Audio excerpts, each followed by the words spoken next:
In the spring of 1935, a crew calling itself the Pocola Mining Company dynamited a burial chamber inside Craig Mound, Oklahoma, and spilled a fortune of engraved shell, hammered copper, and woven cloth unlike anything ever found north of Mexico. They sold what they could for pocket change and burned the rest as scrap, destroying in a single season most of what might have explained who built it. What happened at Spiro reveals something unsettling about the past. Sometimes history doesn't disappear on its own. Sometimes we destroy the evidence before we understand what we're looking at. And that problem follows us through the next 22 cases. Vanished civilizations, missing expeditions, unexplained artifacts, and discoveries that challenge everything we thought we knew. The evidence exists. The answers do not. And our first mystery begins with what was left behind at Spiro. The Arkansas River bends slowly through eastern Oklahoma, cutting past low hills and hardwood bottomland that look, at first glance, like nothing in particular.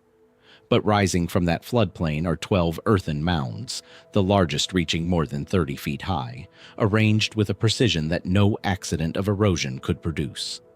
This is Spiro, a name that today marks a small town, a state park, and one of the most consequential archaeological sites in North America.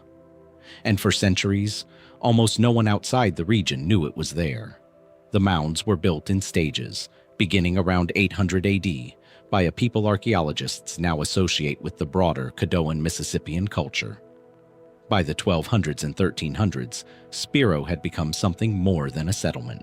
It was a center of power, trade, and ceremony, linked by rivers and footpaths to communities as far away as the Great Lakes, the Gulf Coast, and the Rocky Mountains.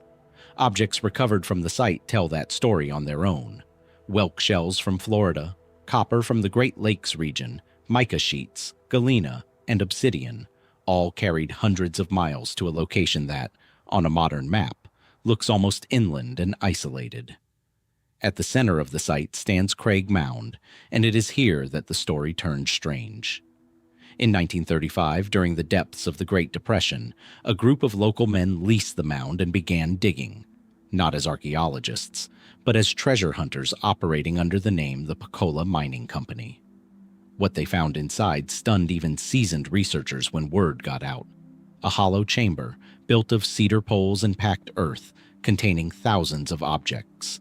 Engraved shell cups, effigy pipes, textiles, and copper plates worked with imagery unlike anything documented elsewhere in North America. Some called it the King Tut of the Ozarks. Whatever was inside had been protected from air and moisture for centuries, preserved almost perfectly at the moment the diggers broke through. And then it was destroyed. Untrained and unsupervised, the men hauled out what they judged valuable, sold pieces to collectors for a few dollars apiece, and discarded, or reportedly burned, textiles, wooden objects, and materials they didn't recognize as worth anything. Entire categories of evidence were lost in a matter of weeks. Archaeologists arrived too late to stop it and could only begin the slow work of trying to reconstruct what had been destroyed, using what fragments survived and what the looters could recall. What remains raises questions that have never been fully settled. Why would a community, in a location without the population density of Cahokia or the other great Mississippian centers, accumulate one of the richest ceremonial deposits ever found in North America? Some researchers describe Craig Mound not as a burial site in the ordinary sense, but as a kind of temple or repository, a place where sacred and diplomatic objects from across a vast trade network were deliberately gathered and sealed away, perhaps as the civilization itself was already beginning to decline. Population estimates suggest Spiro's influence was fading by the 1400s, well before European contact, for reasons that remain debated. Environmental strain, political fragmentation, and shifting trade routes have all been proposed, but none fully explains the timing. Then there are the objects themselves, imagery of weeping eyes, winged serpents, and dancing warrior figures that connect Spiro to a wider Mississippian symbolic system archaeologists call the Southeastern Ceremonial Complex, a shared visual language whose full meaning was never written down and has never been fully recovered. So the questions remain open. What did the people of Spiro believe was worth sealing inside that chamber? And for whom? Was Craig Mound a tomb, a vault, or something else entirely? A message meant to outlast its builders? We have the shells, the copper, the carved stone. What we don't have is the voice that once explained them. Some 400 miles northwest of Spiro's silent mounds, past the wooded hills of eastern Oklahoma and into the open grasslands of southern Kansas, the Walnut and Arkansas rivers meet near the modern town of Arkansas City. There is little here to suggest that anyone would look twice. Rolling farmland, grain silos, the ordinary rhythms of small-town Kansas life. But beneath these fields, archaeologists now believe, lies the footprint of one of the largest Native American settlements ever documented north of Mexico, a city so vast that when Spanish soldiers finally saw it in 1601, they struggled to describe its size in any terms their reports would later be believed to have used accurately. The city was called Etzanoa, and for nearly 4 centuries, it disappeared from history almost as completely as if it had never existed at all. The story begins with the Wichita people, ancestors of the community that lives in Kansas and Oklahoma today, who by the late 1500s had built a network of related settlements across the southern plains. Etzanoa, by some estimates, may have housed as many as 20,000 people. Grass house dwellings spread across river terraces, arranged in clusters that stretched for miles along the bluffs above the water. If those numbers hold up, it would place Etzanoa among the largest population centers in North America at the time, rivaling or exceeding many European cities of the same era. And yet almost no one, until recently, knew it had existed. The reason lies in a strange and violent detour through Spanish colonial history. In 1601, the conquistador Juan de Oñate led an expedition north from New Mexico, chasing rumors of a rich and populous land called Quivira. What he and his men encountered, according to the accounts they later gave, was a settlement so large that they rode through it for what the documents describe as roughly a full day without reaching its end. Thousands of houses, granaries of stored maize, fields under cultivation as far as they could see. The encounter did not stay peaceful. A battle broke out, the Spanish claimed self-defense, and Oñate's forces killed a significant number of the town's inhabitants before withdrawing south, never to return in force. The written accounts of that expedition survived in Spanish archives. The city itself did not survive the century. By the time French traders and later American settlers arrived in the region, Etzanoa was gone, not marked on maps, not remembered in the place names of the area, its scale reduced in most historical retellings to a footnote about a minor skirmish involving Oñate. For generations, historians who read the Spanish accounts assume they were exaggerated, the kind of inflated claims common in colonial reports eager to impress the crown. A city of that size, built by plains peoples with no written language of their own to corroborate the story, simply didn't fit the picture most researchers held of pre-contact North America. That assumption began to change only in the 2010s, when historian Donald Blakesley, working from a fresh translation of the Spanish documents, proposed that Etzanoa hadn't been invented or inflated at all. It had simply been forgotten, buried under farmland and misattributed to the wrong location for hundreds of years. Using the Spanish accounts almost like a treasure map, cross-referencing described landmarks with the actual geography around Arkansas City, Blakesley and a team of researchers began surveying local fields. What they found supported the old dismissed accounts far more than anyone expected. Scatter after scatter of stone tools, pottery fragments, and, most tellingly, cannonball fragments, consistent with the type of swivel gun the Spanish were recorded to have fired during the 1601 conflict. Even more striking, the team recovered evidence suggesting the presence of an outer settlement zone that may have stretched for miles beyond the core habitation area, hinting that earlier population estimates for Etzanoa might actually be conservative rather than exaggerated. Still, the questions outnumber the answers.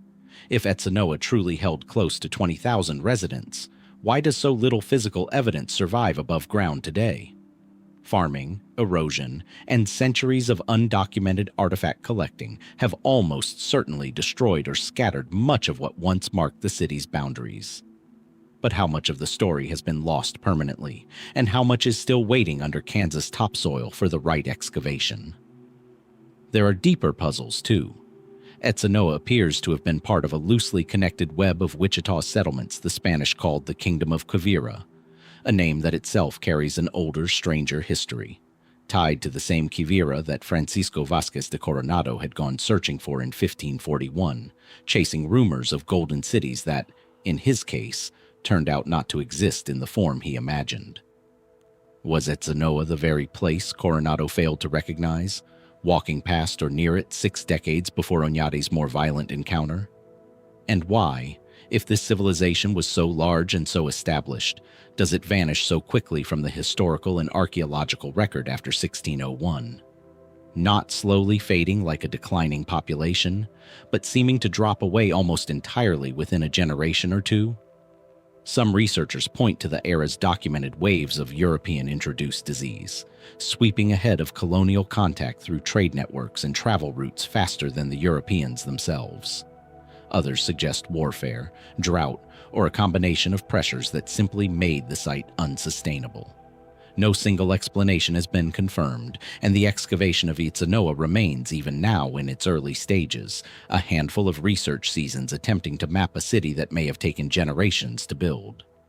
What is clear is this: a metropolis once stood where wheat fields now grow, one that European visitors documented with their own hands and then effectively erased from memory for 400 years. How much of Etzanoa still lies beneath those fields, undisturbed?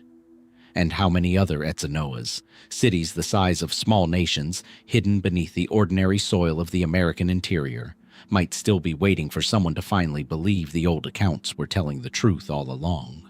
Etzanoa raised a question that refuses to stay contained to Kansas. How does a place vanish while the people who destroyed it write it all down? At Awatovi, on a windswept mesa in northeastern Arizona, the question repeats itself. But here, the destruction wasn't just documented. It was carried out, by all accounts, by the very people who called Awatovi home. Antelope Mesa rises out of the high desert in a long, narrow finger of sandstone, one of several such mesas that define Hopi country. Wind moves constantly across it, carrying dust and the smell of sage, and if you stand at the right point along its edge, you can see for miles across a landscape that has changed remarkably little in the past 300 years. Somewhere beneath the mesa's surface, largely reburied and left undisturbed at the request of the Hopi tribe, lie the remains of Awatovi, once one of the largest and oldest Hopi villages, inhabited for more than 500 years before it ceased to exist in a single, violent night. Awatovi's history stretches back to at least the 1200s, and by the time Spanish missionaries arrived in the region in the late 1500s, it was already an established center of Hopi life. Multi-story stone and adobe structures, kivas used for ceremony, a community woven into the deep religious and agricultural traditions of the Hopi people. The Spanish, as they did across much of the Southwest, built a mission at Awatovi, and for a time the village became a place where Hopi tradition and Catholic conversion existed side by side, however uneasily. That uneasy coexistence had already been tested once before. In 1680, Awatovi joined nearly every other Pueblo community across the region in the Pueblo Revolt, a coordinated uprising that drove Spanish colonizers out of the Southwest for over a decade. Missions burned, priests killed, the mission structure at Awatovi itself destroyed. When the Spanish eventually returned in the 1690s, missionaries re-established a presence at Awatovi more successfully than at most other Hopi villages. And it is here that the story turns toward its unresolved center. By 1700, Awatovi had become, in the eyes of many neighboring Hopi communities, a village that had let the outsiders back in, a place where Catholic conversion appeared to be taking hold again after the hard-won victory of the revolt. What happened next is recorded in fragments through Hopi oral tradition passed down across generations, and it describes something few other chapters in this story can claim. Not a disappearance shrouded in silence, but a destruction remembered, deliberately, on purpose. According to that oral history, leaders from other Hopi villages made the decision that Awatovi could not be allowed to continue on the path it had taken. In the late autumn of 1700, warriors from the surrounding villages descended on Awatovi at night. Men were killed. The village's kivas, its ceremonial and spiritual heart, were reportedly set ablaze, in some tellings with people still inside them. Survivors, largely women and children, were said to have been divided among the attacking villages. And then Awatovi, one of the oldest and largest settlements in Hopi history, was left empty. It was never resettled. Unlike almost every other village on the mesas, which have been continuously inhabited for centuries, Awatovi simply stopped. Archaeological excavations conducted in the 1930s by a Harvard expedition confirmed evidence consistent with a violent, sudden end. Burned structures, remains suggesting sudden death rather than gradual abandonment. Artifacts left behind as if daily life had simply been interrupted rather than packed up and carried away. The physical record, unusually, lines up with the oral tradition in broad strokes. That alone sets Awatovi apart from many of the mysteries in this collection. This is not a case where evidence is absent, but one where the deepest questions live in what the evidence cannot settle. Because the why remains genuinely contested, even among those closest to the tradition. Was the destruction of Awatovi purely a matter of religious purity, a decisive rejection of Catholic influence at a moment when the Hopi nation had every reason to fear the missionaries' return in force? Or were there older tensions at play, rivalries between villages, disputes over resources, leadership, or land, with the presence of the missionaries serving as the immediate trigger rather than the sole cause? Hopi accounts themselves vary in detail depending on which village's version is being told, a reminder that even a remembered event can hold more than one truth inside it. There is also the matter of the ending's precise brutality, and how consciously final it seems to have been. Villages absorb rivals, populations get displaced and resettled elsewhere. But Awatovi was left to stand empty for over 300 years, its ruins undisturbed by later Hopi habitation, even as neighboring mesa-top communities carried on unbroken. Was that simply the practical result of a site now associated with such violence that no one wished to return? Or did it carry a deeper intentional message? A village erased not just from the landscape, but from the pattern of continuity that defines Hopi life on the mesas. The Hopi tribe, for its part, has treated the site with a kind of protective silence in modern times, discouraging excavation and further disturbance of what remains below the surface. A choice that leaves outside researchers working at the edges of a story that isn't fully theirs to tell. What lies beneath Antelope Mesa remains, by design, largely undisturbed.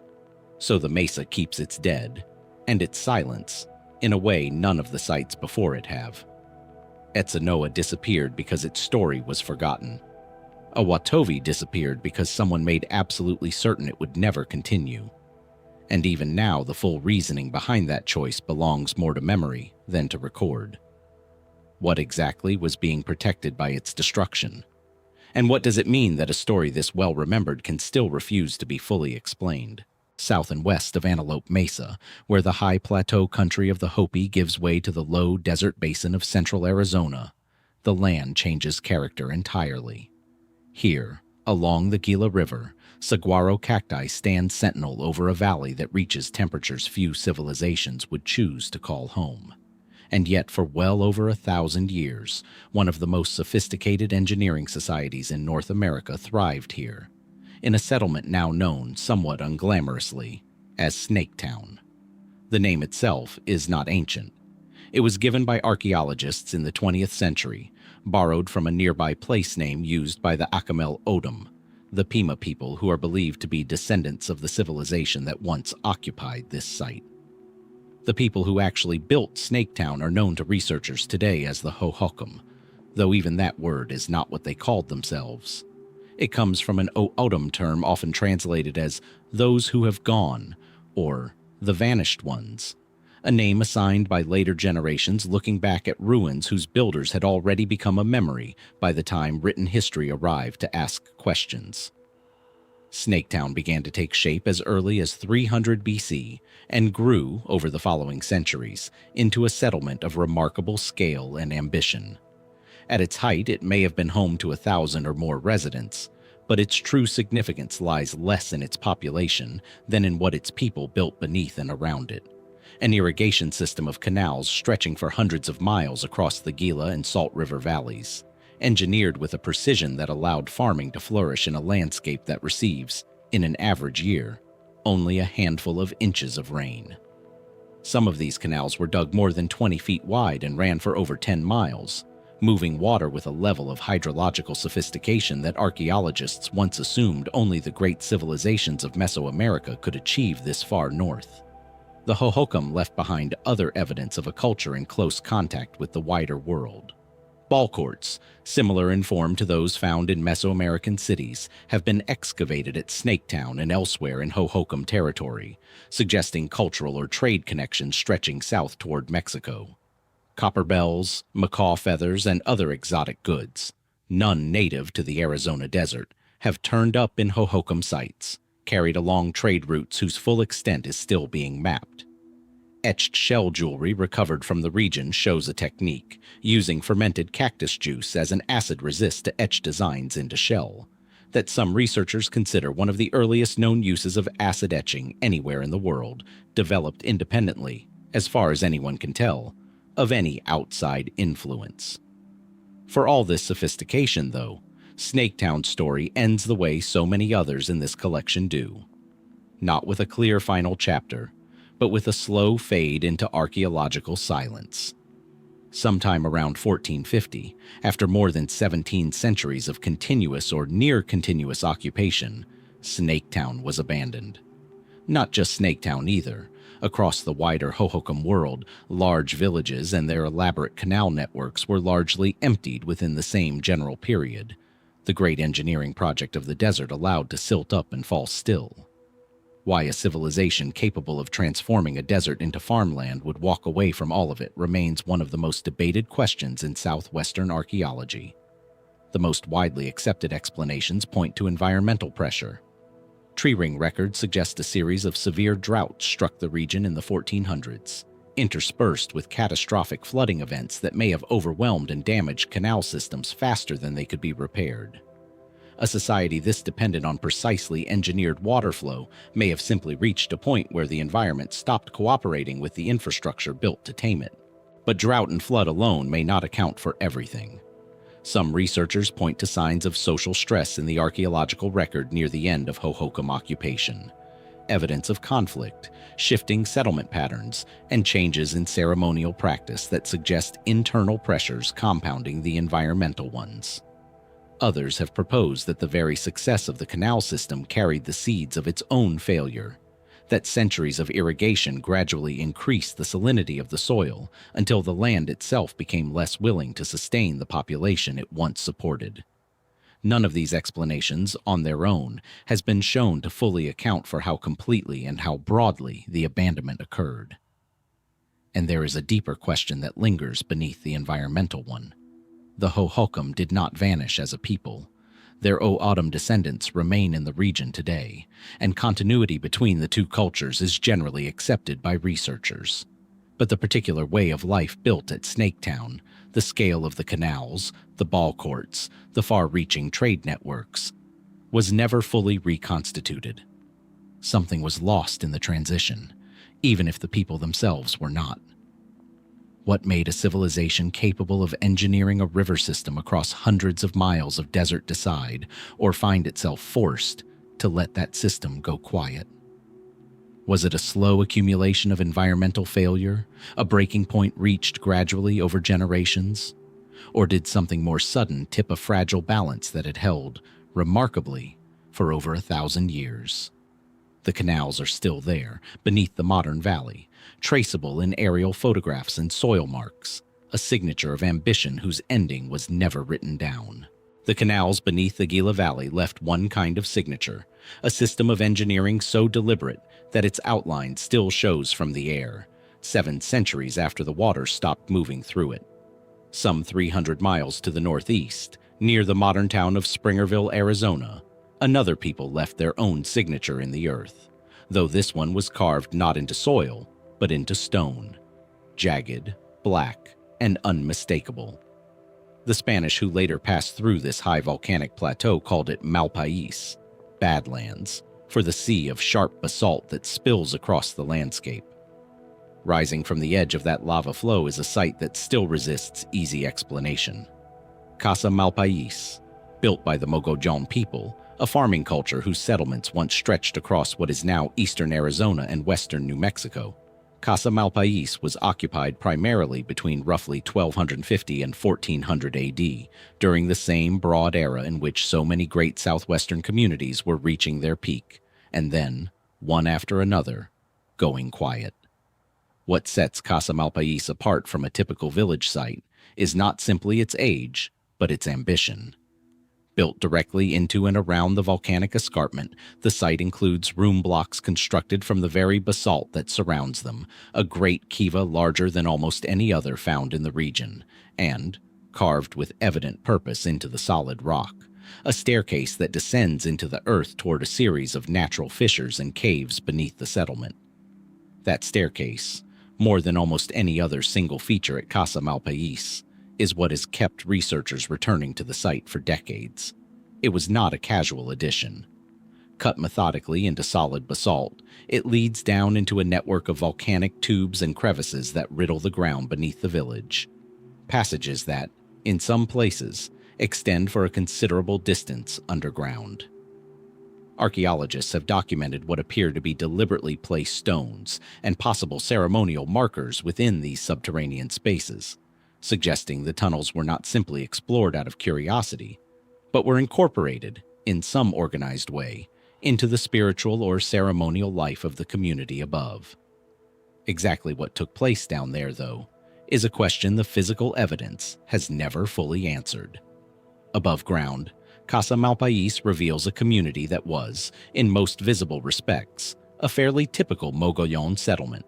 Agricultural, socially organized around kinship and ceremony, connected by trade to neighboring groups across the region.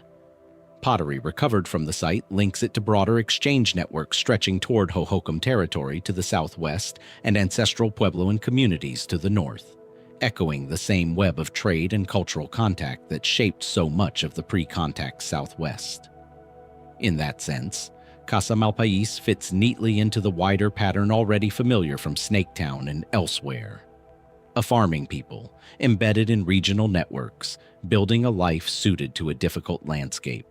And yet, like nearly every site in this collection, that life came to an end that the archaeological record can describe only in outline.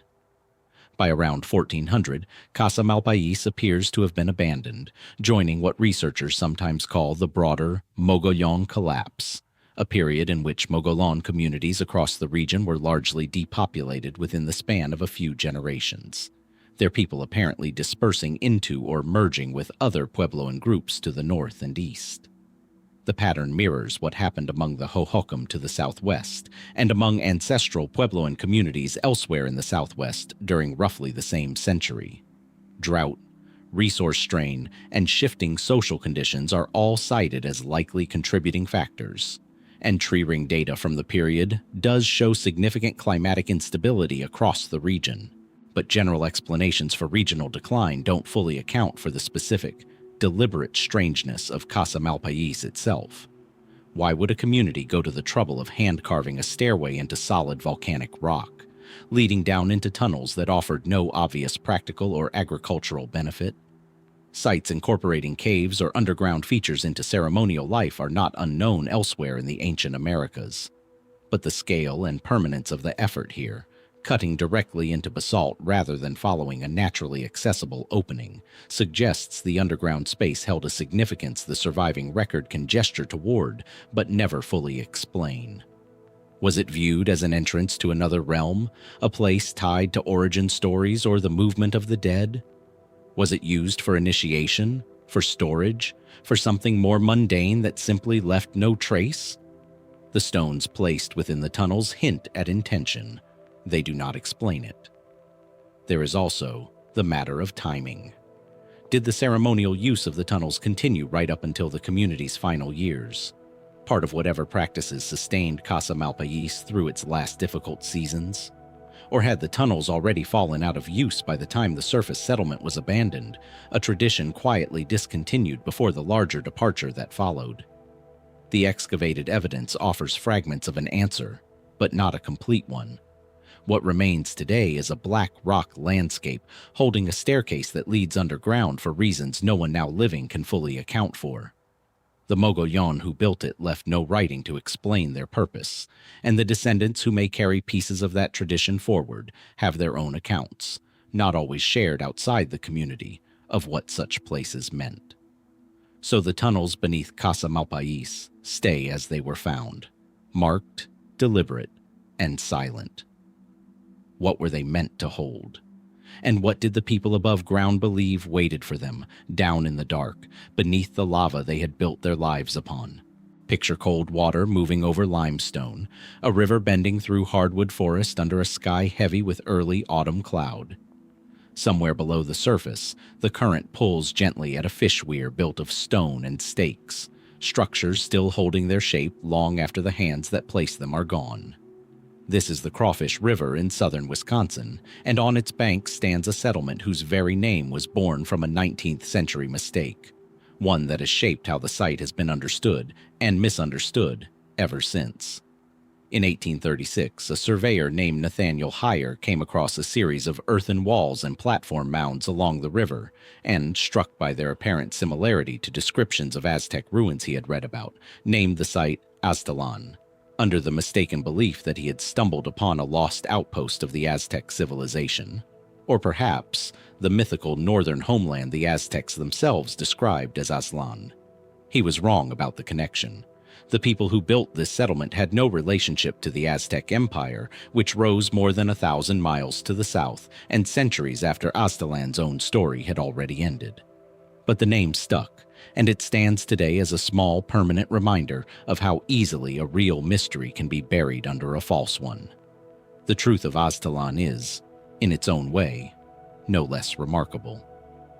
Archaeologists now believe the site was settled around 1000 AD by people connected to the great Mississippian culture centered at Cahokia, near modern St. Louis.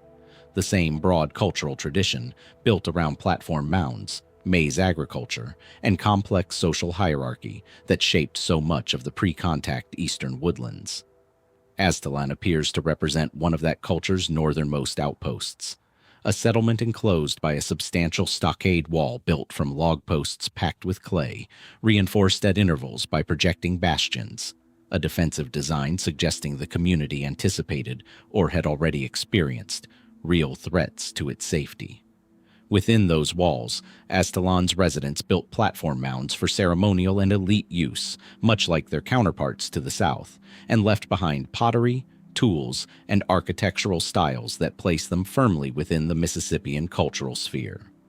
But the site also shows signs of something else, a blending of traditions, artifacts, and building techniques that suggest interaction, and perhaps intermarriage or alliance, between Mississippian newcomers and the late woodland peoples already living in the region.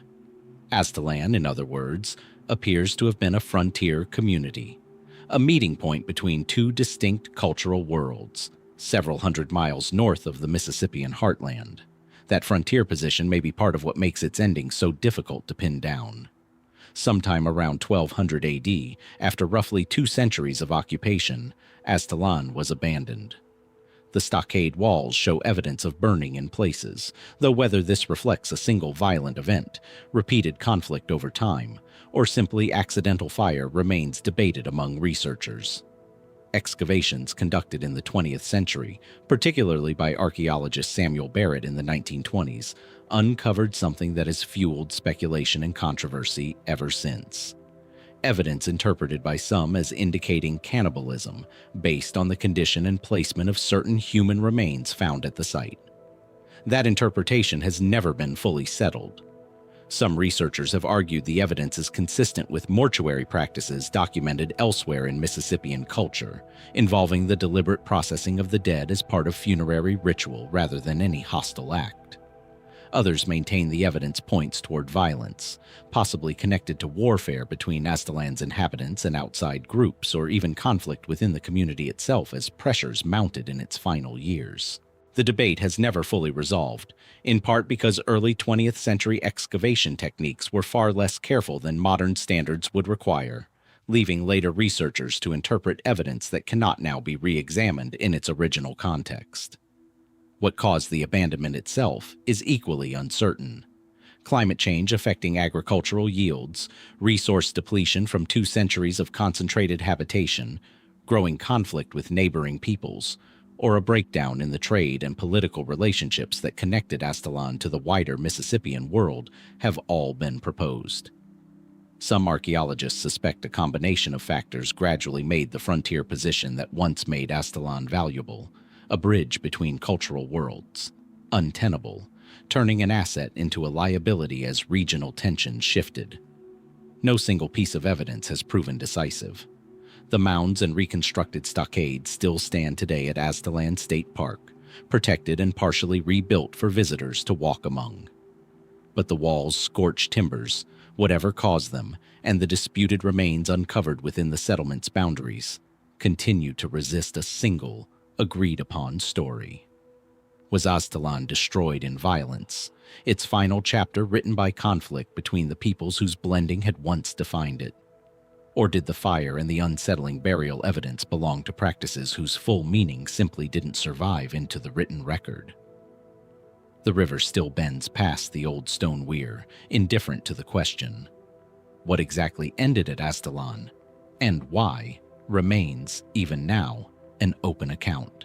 2 centuries before Aztalan's stockade ever went up along the Crawfish River, and 800 miles to the south, another Mississippian community was already taking shape on a bluff above the Black Warrior River in what is now west-central Alabama.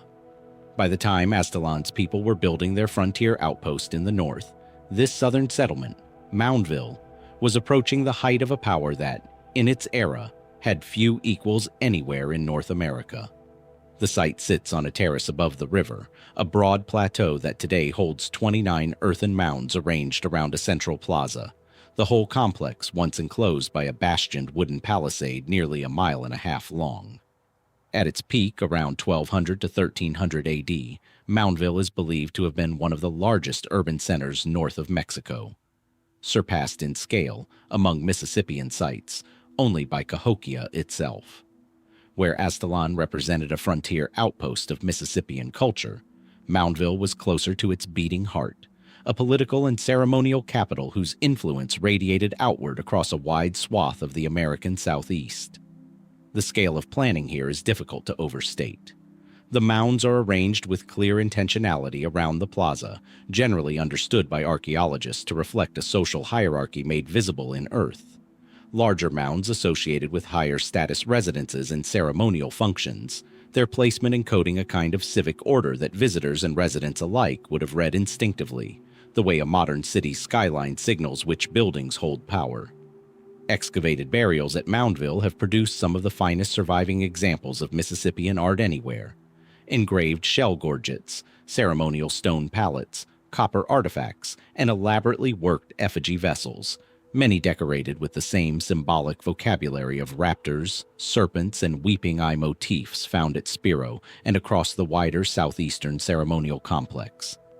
Evidence of a shared religious and political language stretching across enormous distances, even in the absence of a single unifying empire. And yet Moundville's story, like so many others in this collection, is one of gradual transformation into mystery rather than sudden erasure. By around 1300, not long after reaching its peak population, the site appears to have undergone a significant reorganization. The area within the palisade seems to have shifted from a bustling residential center to something more specialized, increasingly dedicated to mortuary and ceremonial functions rather than everyday habitation, as though Moundville were transitioning from a living city into something closer to a sacred necropolis, a place the wider regional population visited and buried their dead in, rather than one where they simply lived. Population estimates for the site's residential core appear to decline noticeably in this period, even as its importance as a burial and ceremonial destination seems, if anything, to have increased.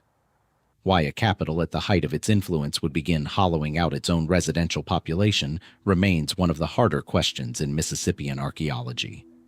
Some researchers propose a kind of political consolidation in which power and ceremony became increasingly centralized among an elite class, even as the wider commoner population dispersed into smaller satellite communities across the surrounding valley, a pattern of decentralization that allowed Moundville's symbolic and religious authority to persist even as its role as an everyday population center diminished. Others point to environmental and agricultural strain, the familiar pressures of soil depletion and shifting river patterns that challenged Mississippian centers across the region during the same general era. Still others suggest the shift reflects deeper changes in religious practice itself, a reordering of how the living related to the dead and to the mounds that held them, for reasons that left no direct written explanation. By the time European explorers arrived in the southeast in the 16th century, Moundville's role as a major population center had already ended, though its significance as a burial ground and ceremonial site appears to have persisted for generations after most residents had moved elsewhere. A place still visited, still honored, long after the city around it had effectively gone quiet. Hernando de Soto's expedition passed through the region in 1540, and while no surviving account definitively places his forces at Moundville itself, the broader chiefdoms he encountered in the area were almost certainly descendants of, or closely connected to, the same Mississippian world that had built it. What makes Moundville distinct from many of the disappearances explored elsewhere in this collection is precisely this: it wasn't wiped out. It wasn't abandoned in a single catastrophic event, and no single moment of violence or crisis explains its transformation. Instead, an entire capital seems to have deliberately reshaped its own purpose, trading the bustle of daily political and residential life for a quieter, more concentrated role as a place of the dead. A decision, or a slow accumulation of decisions, whose underlying logic researchers can trace in the archaeological record without ever fully recovering the reasoning behind it. The mounds still stand today, preserved within Moundville Archaeological Park, their careful arrangement around the empty plaza still legible to anyone willing to walk the grounds and look. But the plaza itself, once presumably alive with the movement and negotiation of a Mississippian capital, has been silent for the better part of 7 centuries. What made the people of Moundville choose to let their city empty while its sacred ground endured? Was it politics, faith, environment, or some combination the surviving evidence cannot fully separate? The mounds keep their arrangement. The reasoning behind it has proven far harder to excavate. The Hopi people who once determined Awatovi's fate carry within their oral tradition a much longer migration story, one that reaches back across the Southwest through a series of ancestral villages the Hopi call their footprints on the land. Among the most significant of these lies not on the mesas themselves, but along the Little Colorado River near modern Winslow, Arizona, a cluster of sites known today as Homol'ovi, a name meaning, roughly, place of the small hills, or place of the mounds. The Homol'ovi sites, several distinct pueblos scattered across the floodplain and low ridges above the river, were built and occupied primarily between the 1200s and the late 1300s, during a period when ancestral Puebloan populations across the Southwest were undergoing significant movement and reorganization.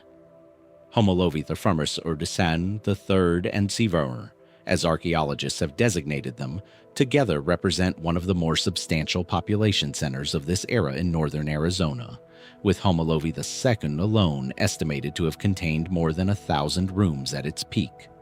A sprawling, multi-story pueblo complex overlooking farmland made viable by the Little Colorado's seasonal flow.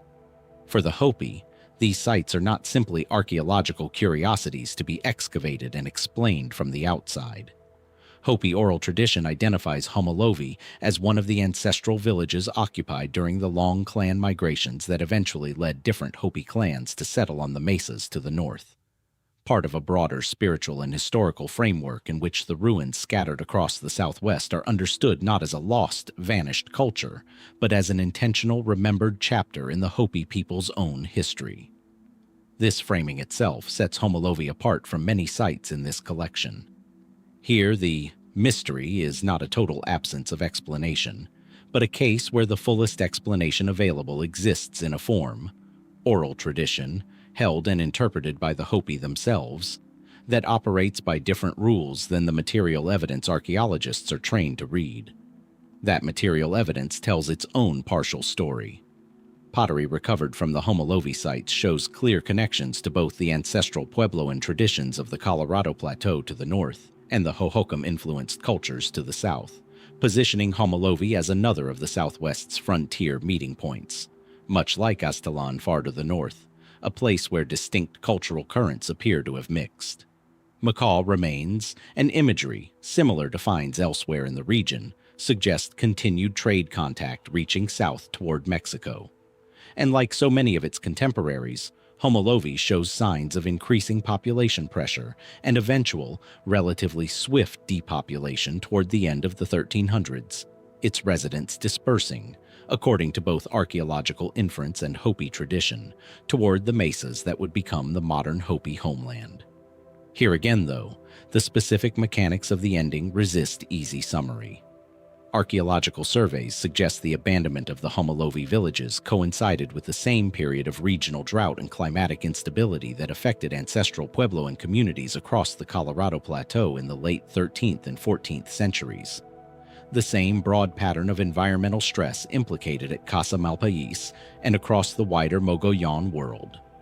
Tree ring data from the region shows significant rainfall variability during this window, and the Little Colorado, always a less reliable water source than larger rivers in the region, may have made farming increasingly precarious for a population that had grown to depend on it.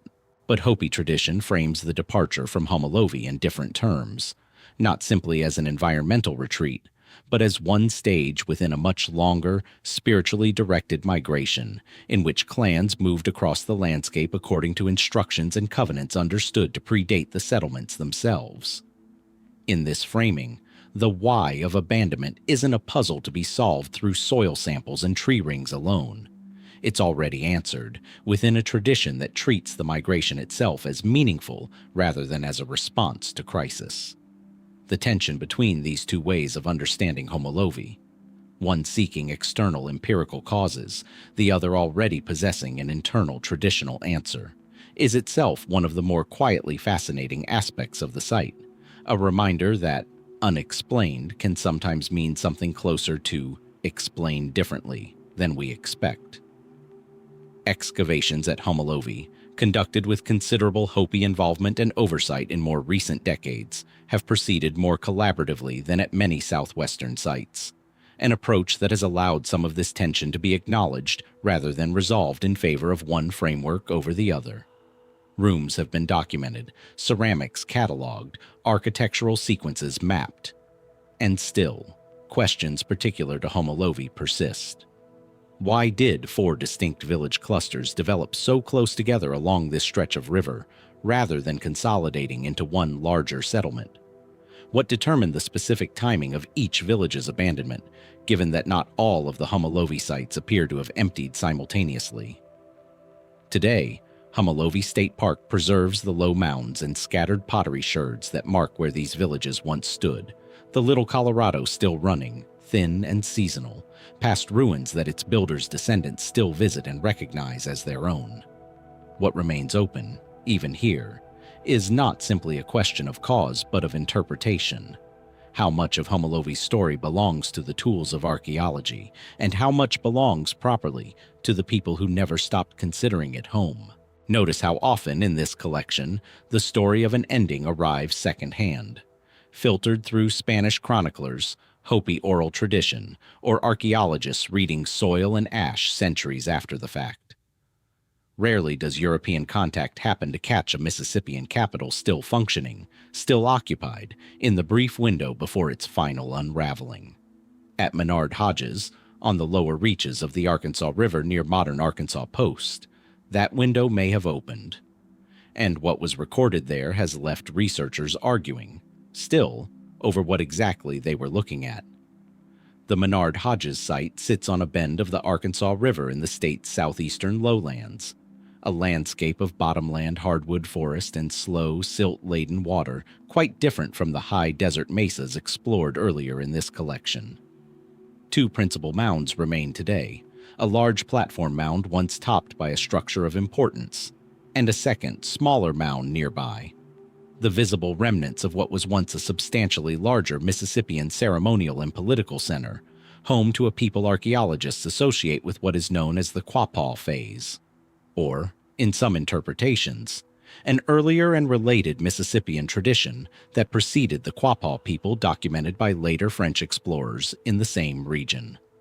The site's occupation appears to stretch from roughly 1500 through the 1600s, which places it, unusually among the sites explored in this collection, close enough to the era of European contact that written accounts might plausibly describe it directly.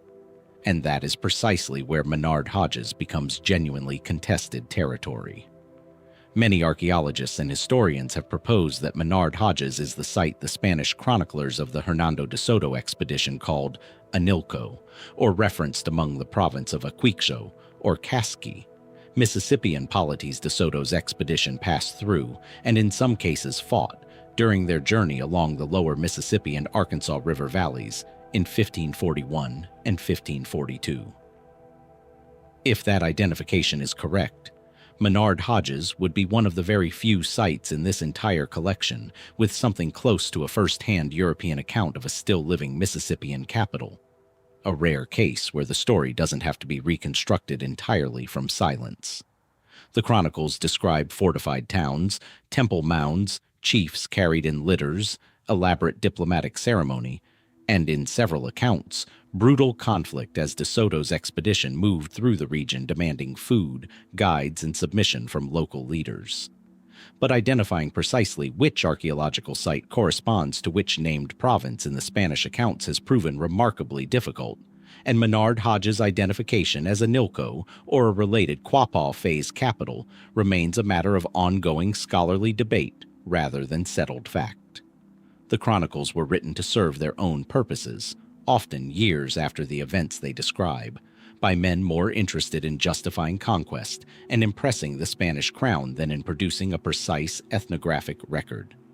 What the archaeological evidence at Menard-Hodges does show, independent of the identification question, is a site that underwent significant transformation in the decades following likely European contact.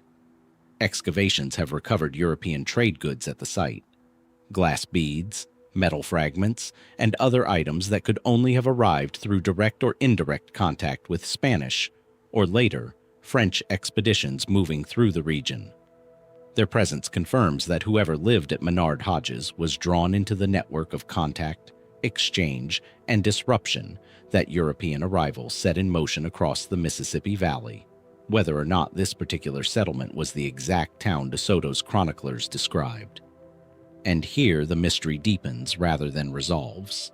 Population estimates for Mississippian communities across the lower Mississippi Valley appear to decline sharply in the decades following first contact with de Soto's expedition, a pattern widely attributed to the introduction of European diseases, against which indigenous populations had no prior immunity, sweeping ahead of and behind the expedition's actual physical presence with a speed and lethality that written accounts could barely register in real time. Some researchers argue that the flourishing, densely populated towns de Soto's chroniclers described were, within a generation, reduced to a fraction of their former population and political complexity, meaning that by the time the Quapaw people were encountered again by French explorers in the late 1600s, the world those French accounts described may have already been a diminished echo of what had existed a century before. If that's true, Menard-Hodges occupies an unusually painful position in this collection. Not a site whose ending is simply unrecorded, but one whose ending may have been actively witnessed, however imperfectly, by the very people whose arrival helped cause it, and whose accounts remain too ambiguous, even now, to say with full confidence what was lost, or precisely when. The mounds at Menard-Hodges still rise above the Arkansas River today, quieter than whatever ceremonial and political life once moved across their summits. Was this truly the town de Soto's men marched through, demanded tribute from, and then left to an unraveling their own presence had set into motion? Or does that town lie somewhere else entirely? Still unidentified, its true fate recorded under a name modern researchers haven't yet managed to match to a place. Either way, the deeper question remains the same one this collection keeps circling back to. How much of a civilization's ending can survive being witnessed only by the people who caused it? Follow the Mississippi River south from Menard-Hodges, past the point where the Arkansas empties into it, down through the bluffs and bayous of the Natchez region. And the trail leads to a mound so large that early American surveyors could scarcely believe it had been built by human hands without the aid of engineering tools they recognized. Just outside the modern city of Natchez, Mississippi, Emerald Mound rises from the surrounding forest. Not tall in absolute terms, but staggering in its footprint, an 8-acre base supporting a structure that remains, to this day, the second largest surviving pre-Columbian earthwork in the United States, smaller only than Monk's Mound at Cahokia itself. Emerald Mound was built primarily between roughly 1250 and 1600 AD by the ancestors of the Natchez people, whose descendants still live in the region and beyond today. Unlike a single towering peak, Emerald Mound was constructed as a massive rectangular platform, its summit leveled and broad enough to support 2 secondary mounds rising from its surface, one at each end, which in turn would have held additional structures used for elite residence and ceremony. Moving that volume of earth, layer upon layer, packed and shaped without draft animals, without metal tools, using only labor organized across generations, represents an engineering and social achievement that still commands respect from modern archaeologists who have tried to calculate the sheer number of basket loads of soil the project would have required. What makes Emerald Mound's story distinct within this collection is not its scale alone, but what happened to the people who built it. Because unlike so many sites explored so far, whose builders vanished into archaeological silence, the descendants of Emerald Mound's builders survived long enough to be extensively documented by French colonists in the early 1700s. The Natchez people, when the French established a nearby settlement in the early 18th century, were found living under one of the most elaborate and unusual social and political systems recorded anywhere in North America. A rigid hereditary caste structure headed by a ruler the French called the Great Sun, believed by his own people to be descended from the sun itself, carried on a litter, and attended by a nobility class divided into ranks the French likened, however imperfectly, to their own aristocracy. This is, in a sense, a rare gift for researchers. A Mississippian-descended society, still functioning, its beliefs and structure recorded firsthand by outside observers before its final unraveling.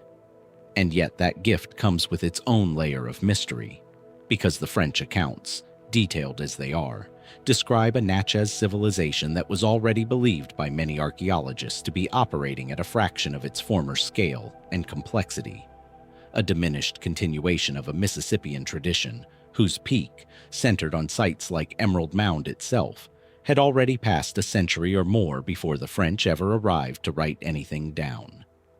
That raises a genuinely difficult question.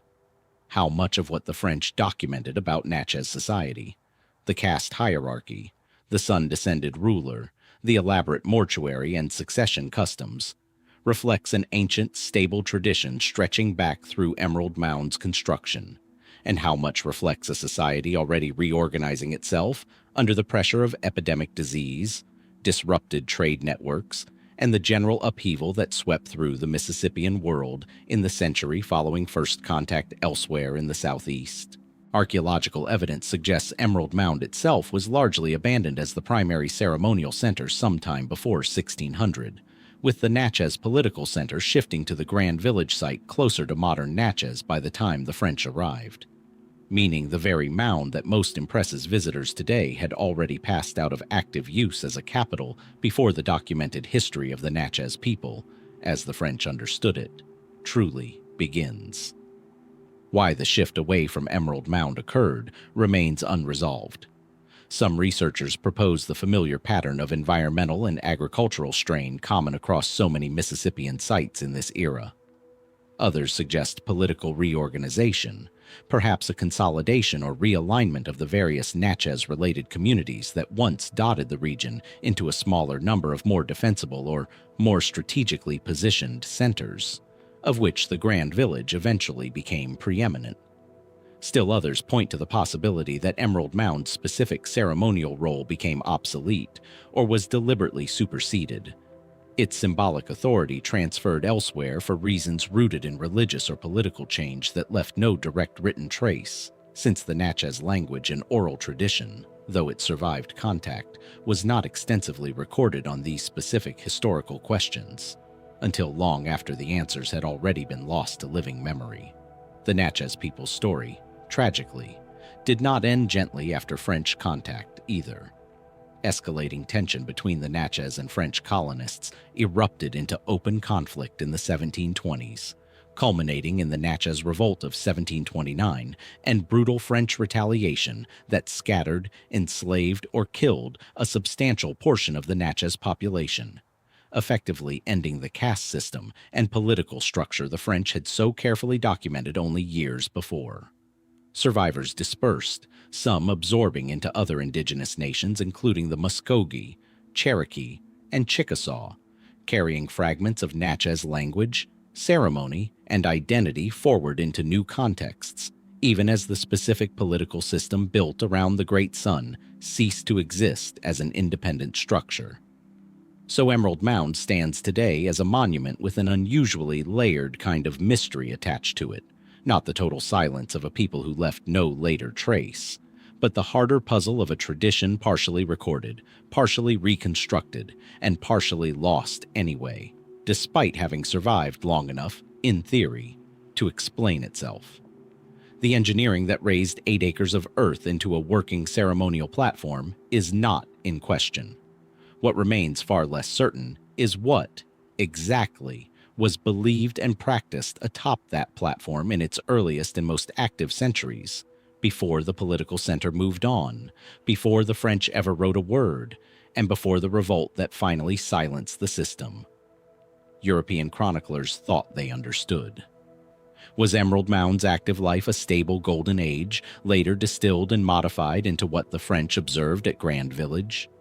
Or had something already changed so substantially in the centuries between the mound's construction and the arrival of French colonists that the Great Sun the French described bore only a partial resemblance to whatever authority once governed from Emerald Mound's summit? The earthwork endures.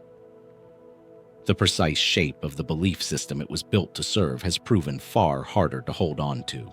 The Great Sun of the Natchez was carried everywhere on a litter, borne by attendants so that his feet, according to French accounts, rarely touched the ordinary ground his people walked on. Some 300 miles east, in the swamps and river deltas of coastal Alabama, another Mississippian community solved the problem of separation from ordinary ground in a very different way, not by carrying their leaders above it, but by building their entire settlement on ground that only a boat could reach. Bottle Creek sits deep within the mobile Tensaw River Delta, a vast tangled wilderness of bayous, sloughs, and hardwood swamp forest north of Mobile Bay. One of the largest river delta systems in North America, and among the least hospitable places anyone has ever chosen to build a capital. Access today, as it likely was centuries ago, is only possible by boat, winding through channels of dark, tannin-stained water beneath a canopy of cypress and tupelo. And rising unexpectedly from this waterlogged terrain is a complex of 18 earthen mounds, the tallest reaching some 45 feet above the surrounding swamp, a scale of construction that seems almost defiant of the landscape it occupies. Built and occupied primarily between roughly 1250 and 1550 AD by a Mississippian society researchers associate with the Pensacola culture, Bottle Creek appears to have functioned as the paramount ceremonial and political center for a network of related communities scattered throughout the surrounding delta and coastal region. Its largest mound, Mound A, supported structures believed to have served as residences or temples for the community's highest-ranking members, while the surrounding mounds, arranged around a central plaza in the pattern familiar from Mississippian sites throughout the southeast, likely held additional elite residences, mortuary structures, and ceremonial buildings. Excavated pottery, shell tools, and evidence of trade goods link Bottle Creek to a wider exchange network stretching along the Gulf Coast and inland along the Alabama and Tombigbee rivers, connecting this remote, swamp-bound capital to a far broader Mississippian world. The question that has followed Bottle Creek through decades of archaeological study is deceptively simple. Why here? Mississippian centers elsewhere in this collection, Moundville, Emerald Mound, Aztalan, tend to occupy elevated, well-drained terrain near reliable agricultural land, sensible locations for a population that needed to farm, build, and defend itself. Bottle Creek offers none of those obvious advantages. The surrounding delta floods regularly, offers limited terrain suitable for the kind of large-scale maize agriculture that sustained most Mississippian population centers, and would have made even basic transportation and communication dependent entirely on watercraft and an intimate knowledge of a shifting, seasonal landscape. And yet the effort invested in building 18 mounds here, some of them substantial engineering achievements in their own right, suggests a community that saw real value in this location. Value that isn't immediately obvious to modern eyes looking at a swamp. Some researchers argue the delta's very inaccessibility was the point rather than an obstacle to be overcome. That Bottle Creek's isolation offered natural defensive advantages, an approach only navigable by those who knew its channels, making the capital of the region difficult for rivals to reach or besiege. Others emphasize the delta's rich natural resources, abundant fish, shellfish, waterfowl, and wild plant foods that could have supported a population living differently than the maize-dependent farming communities further inland, supplementing or even substituting for large-scale agriculture in ways archaeologists are still working to fully quantify. Still others point to Bottle Creek's position at a natural crossroads of waterways connecting the Gulf Coast to interior river systems, suggesting the site's power derived less from what it could grow and more from what it could control. A toll point and trading hub for goods and people moving between the coast and the continental interior. The site's decline, like its founding, resists easy explanation. Bottle Creek appears to have been largely abandoned as a major ceremonial center by the mid-1500s, decades before the more thoroughly documented Spanish and French exploration of the wider Gulf Coast region began in earnest. Unlike Menard-Hodges or the Natchez sites further east, no clear written account exists linking Bottle Creek by name to any specific European expedition or chronicler, leaving its final chapter almost entirely to archaeological inference. Rising sea levels and changing hydrology within the delta over the intervening centuries have also complicated the picture, potentially altering the very landscape researchers are trying to reconstruct, and raising the possibility that evidence relevant to the site's later years may have already been reshaped or lost beneath shifting water and sediment. What survives is difficult enough to reach that serious archaeological investigation of Bottle Creek didn't begin in earnest until the 20th century. And even now, the site remains far less thoroughly excavated than many of its inland counterparts, protected as much by its remote location as by any formal preservation effort. Every research season requires the same boat journey through the same tangled channels that likely shaped and protected the community for 3 centuries. In a strange way, the delta that made Bottle Creek so demanding to build has also made it demanding to study, keeping much of its story exactly where its builders may have wanted it. Difficult to reach, and harder still to fully understand from the outside.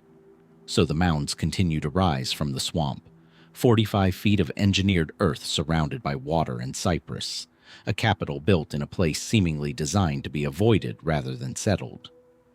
What kind of authority chooses isolation this total, and what did that isolation buy them that open farmable land could not?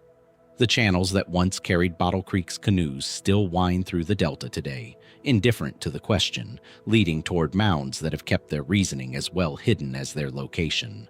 3 centuries before Bottle Creek's mounds rose from Alabama's swamps, a very different kind of event was reshaping the landscape 1,000 miles to the northwest. Around 1085 AD, in the high desert north of modern Flagstaff, Arizona, the earth itself intervened in human history. A volcanic cinder cone, now called Sunset Crater, erupted, sending ash and cinder across hundreds of square miles of what had been, until that moment, a landscape most ancestral Puebloan farmers considered too dry and too unpredictable to settle in any concentrated way. What happened next transformed that same landscape into one of the most densely populated regions in the Southwest, and set the stage for a mystery that still puzzles the archaeologists who study it. The place is Wupatki, a name given by later Hopi visitors meaning roughly tall house, and it sits today within a stark, wind-scoured basin where red sandstone outcrops break through a thin, ash-darkened soil. The largest structure at the site, Wupatki Pueblo itself, once rose several stories high and contained around 100 rooms, making it one of the largest and most architecturally ambitious buildings in the region during its occupation. Nearby, a ceremonial ball court, again showing the same Mesoamerican influence cultural connections found among the Hohokam far to the south, sits alongside a natural blowhole in the rock, a geological vent through which air moves audibly in and out with changes in atmospheric pressure, a phenomenon the site's ancient residents almost certainly noticed and may well have incorporated into their understanding of the place's significance. What makes Wupatki's story distinctive is the unusually direct relationship between the eruption of Sunset Crater and the area's subsequent settlement. Volcanic ash, counterintuitively, can improve rather than destroy agricultural potential in arid regions, acting as a mulch that helps retain scarce moisture in the soil and moderates temperature extremes, extending growing seasons in ways that a dry farmer in the high desert would have found enormously valuable.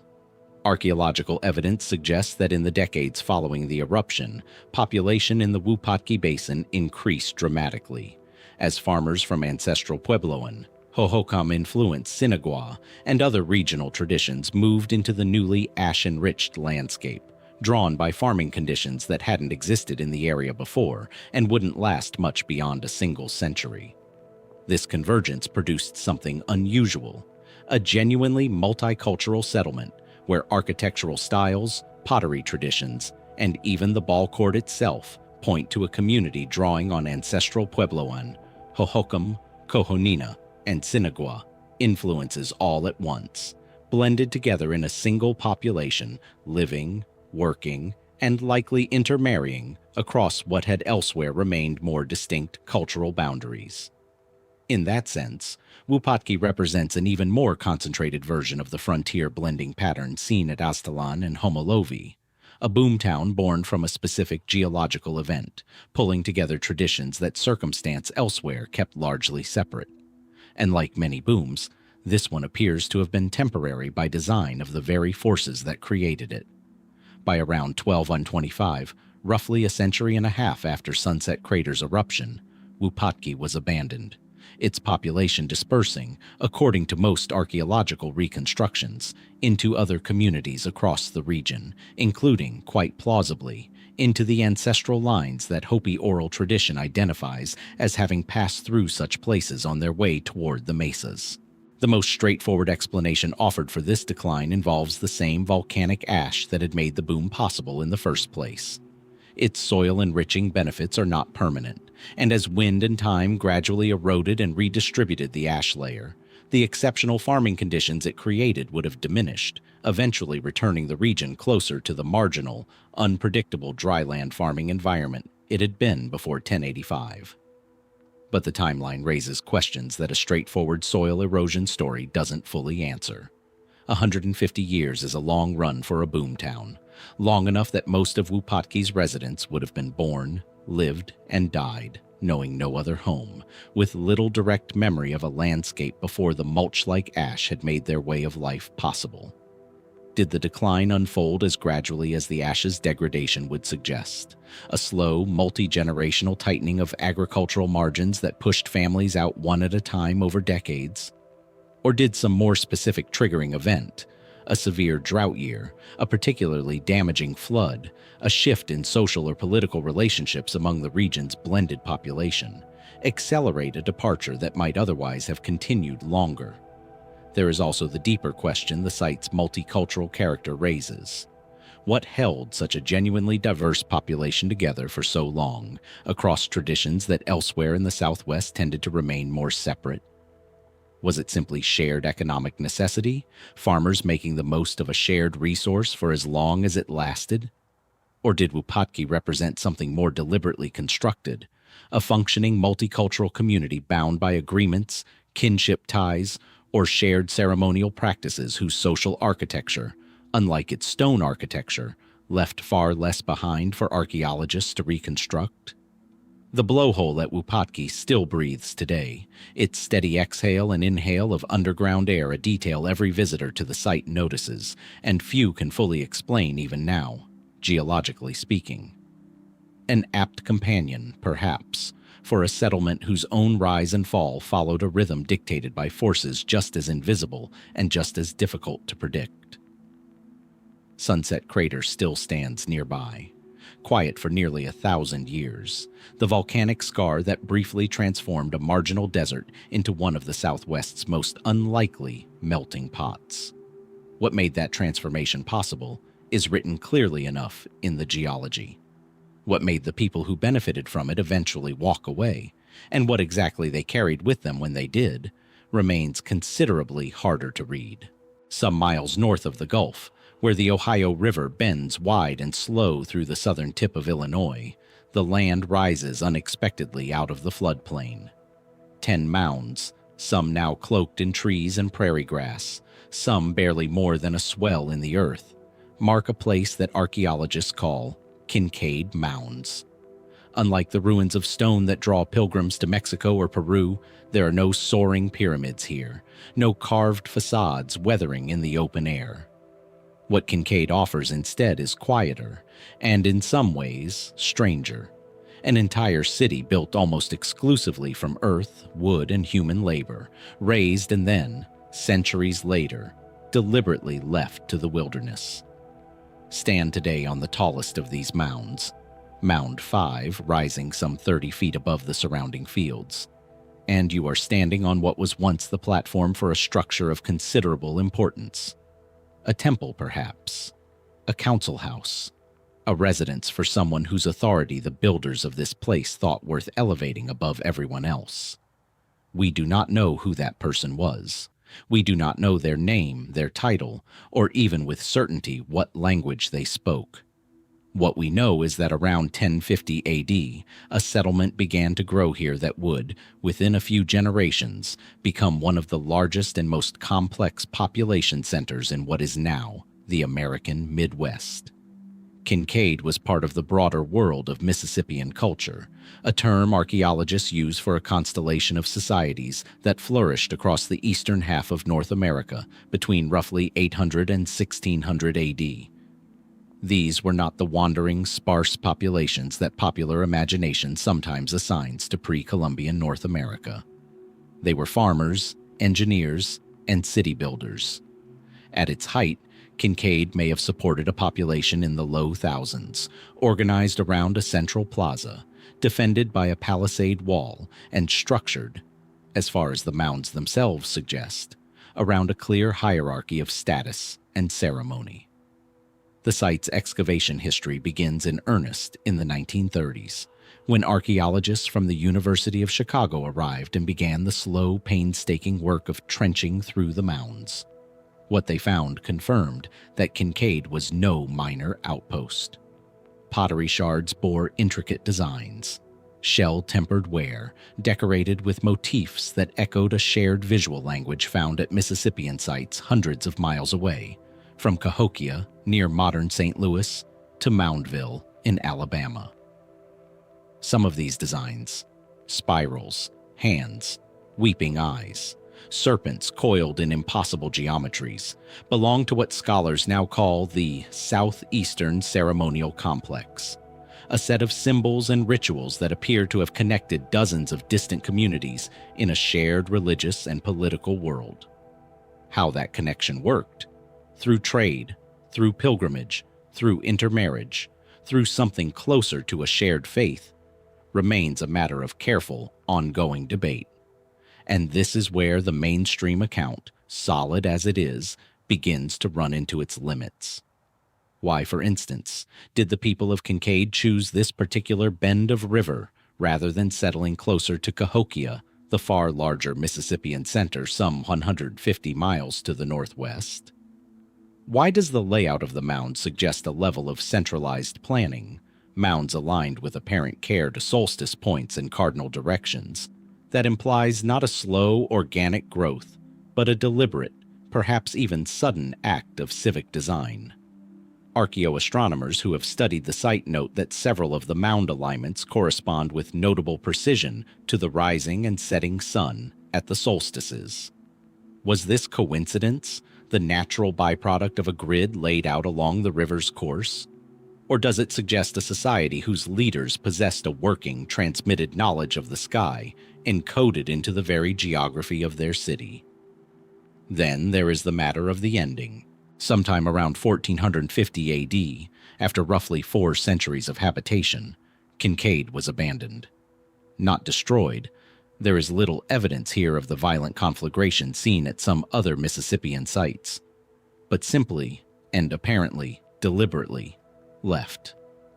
The people who had built these mounds, maintained them, buried their dead, and conducted their ceremonies atop them, walked away. Some archaeologists point to environmental stress, shifting river channels, soil exhaustion from generations of maize agriculture, or a cooling climate associated with the broader phenomenon historians call the Little Ice Age. Others suggest social causes, a fracturing of the political order that had once bound Kincaid to its wider Mississippian network, or perhaps a slow unraveling of the belief systems that gave the mounds their meaning in the first place. Still others note, more cautiously, that this abandonment was not unique to Kincaid. Across the Mississippian world, from Cahokia to Moundville to sites still being surveyed today, a similar pattern repeats: flourishing, centralization, and then, within a century or two of European contact even beginning, a widespread and largely unexplained retreat.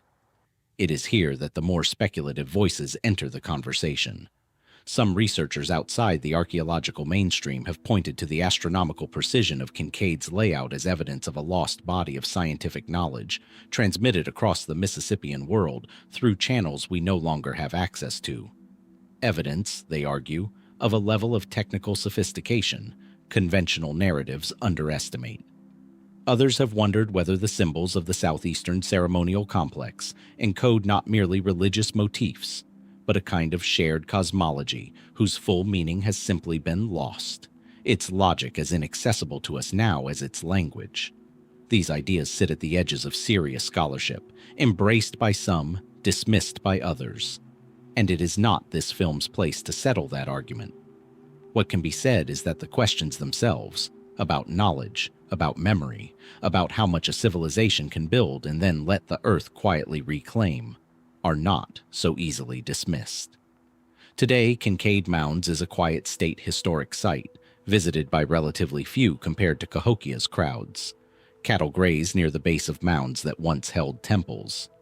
Cicadas fill the summer air where, 600 years ago, a city's worth of voices might have carried across a central plaza on market days or ceremonial ones. The mounds themselves keep their silence. What did the people who lived here understand about the sky, the river, and their place in a network of belief that spanned much of a continent? An understanding perhaps as sophisticated, in its own way, as anything built with stone. And when the last of them turned from these earthworks and walked into the surrounding forest, what did they take with them? And what did they choose, deliberately, to leave behind, buried in the mounds for us to wonder over now? That question, of what a people choose to leave behind when they walk away from everything they built, finds its answer nowhere more completely than along a quiet stretch of the Ohio River in southern Indiana, where earth and memory converge again in the form of angel mounds. Approach the site today and the land itself seems to hesitate before revealing its secret. Rolling floodplain gives way, almost without warning, to a cluster of raised earthworks rising from the grass. 11 mounds in total, the largest climbing more than 40 feet into the sky. Unlike Kincaid, much of Angel Mound's story survives not only in the soil, but in the water and wood that once surrounded it. Reconstructed portions of a massive stockade wall, built from thousands of timber posts, once encircled nearly the entire settlement. Standing near where that wall would have stood, you can almost feel the deliberate intention behind it. A civilization that understood boundaries, that valued protection, that had something worth defending. Angel Mounds takes its modern name from the Angel family, who farmed this land in the 19th century, unaware for a time of what lay beneath their fields. But the town that once stood here, its Mississippian-era name lost to us entirely, flourished between roughly 1050 and 1450 AD, almost precisely the same centuries that saw Kincaid rise and fall a few hundred miles downriver. The parallel is not coincidental. Both settlements belong to the same broad Mississippian world, tied together by shared agricultural techniques, shared pottery traditions, and, most strikingly, by a shared architectural vocabulary written in earth. At its peak, Angel Mounds may have housed as many as 3,000 people, making it one of the largest and most organized communities north of Mexico at the time. Archaeological excavation began here in earnest in the 1930s and continued for decades, revealing a town of remarkable sophistication. Houses were arranged in orderly rows.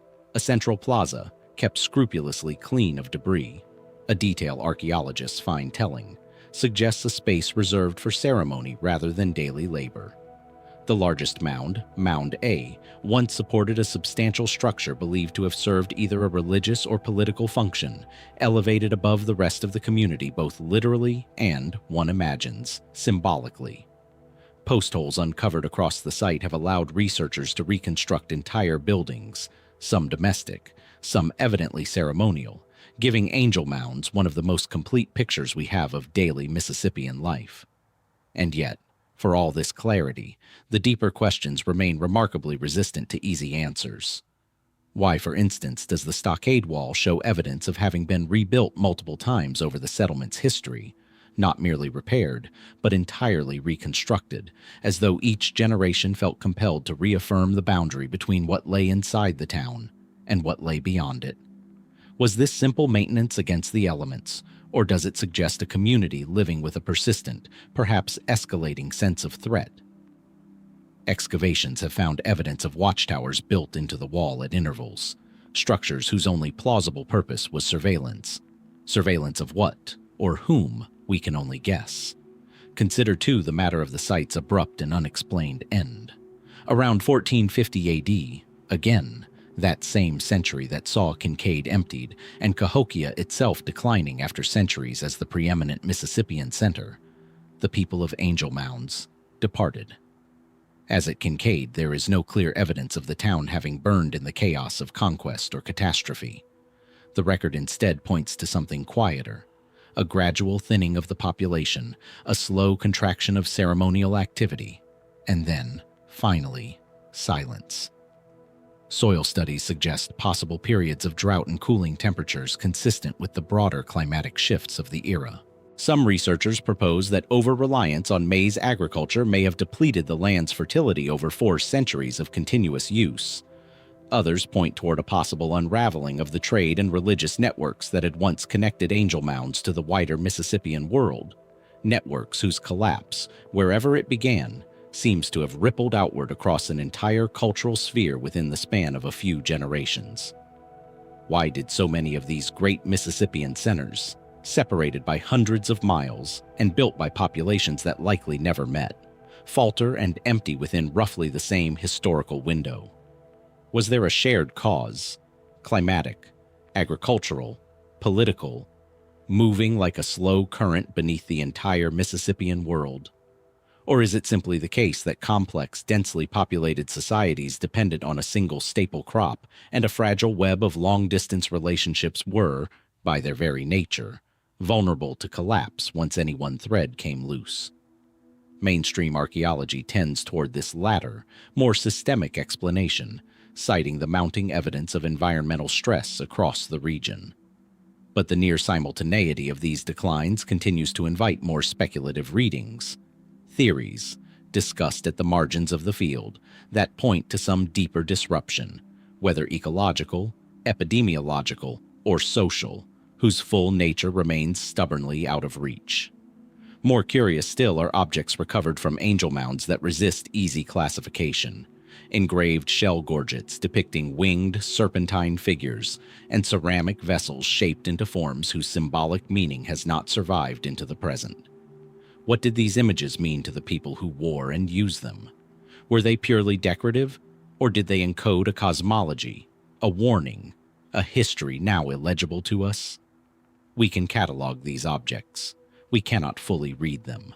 Today, Angel Mounds is preserved as a state historic site, its reconstructed stockade rising once more against the Indiana sky, a careful echo of what archaeologists believe once stood there. Visitors walk the same central plaza where, 6 centuries ago, a community gathered for reasons we can only partially reconstruct. The mounds remain, patient and unspeaking, holding within their layered earth the residue of thousands of lives lived in a town whose true name we may never recover. What was it, in the end, that this community feared enough to rebuild its walls again and again? And what finally arrived, or failed to arrive, that made those walls no longer worth defending? The earth at Angel Mounds keeps its answer close, waiting, as it has for 600 years, for someone to ask the right question. Among the artifacts recovered from Angel Mounds, one type recurs with peculiar frequency: fragments of copper, hammered thin and worked into ornamental shapes, traded across hundreds of miles from sources far to the north.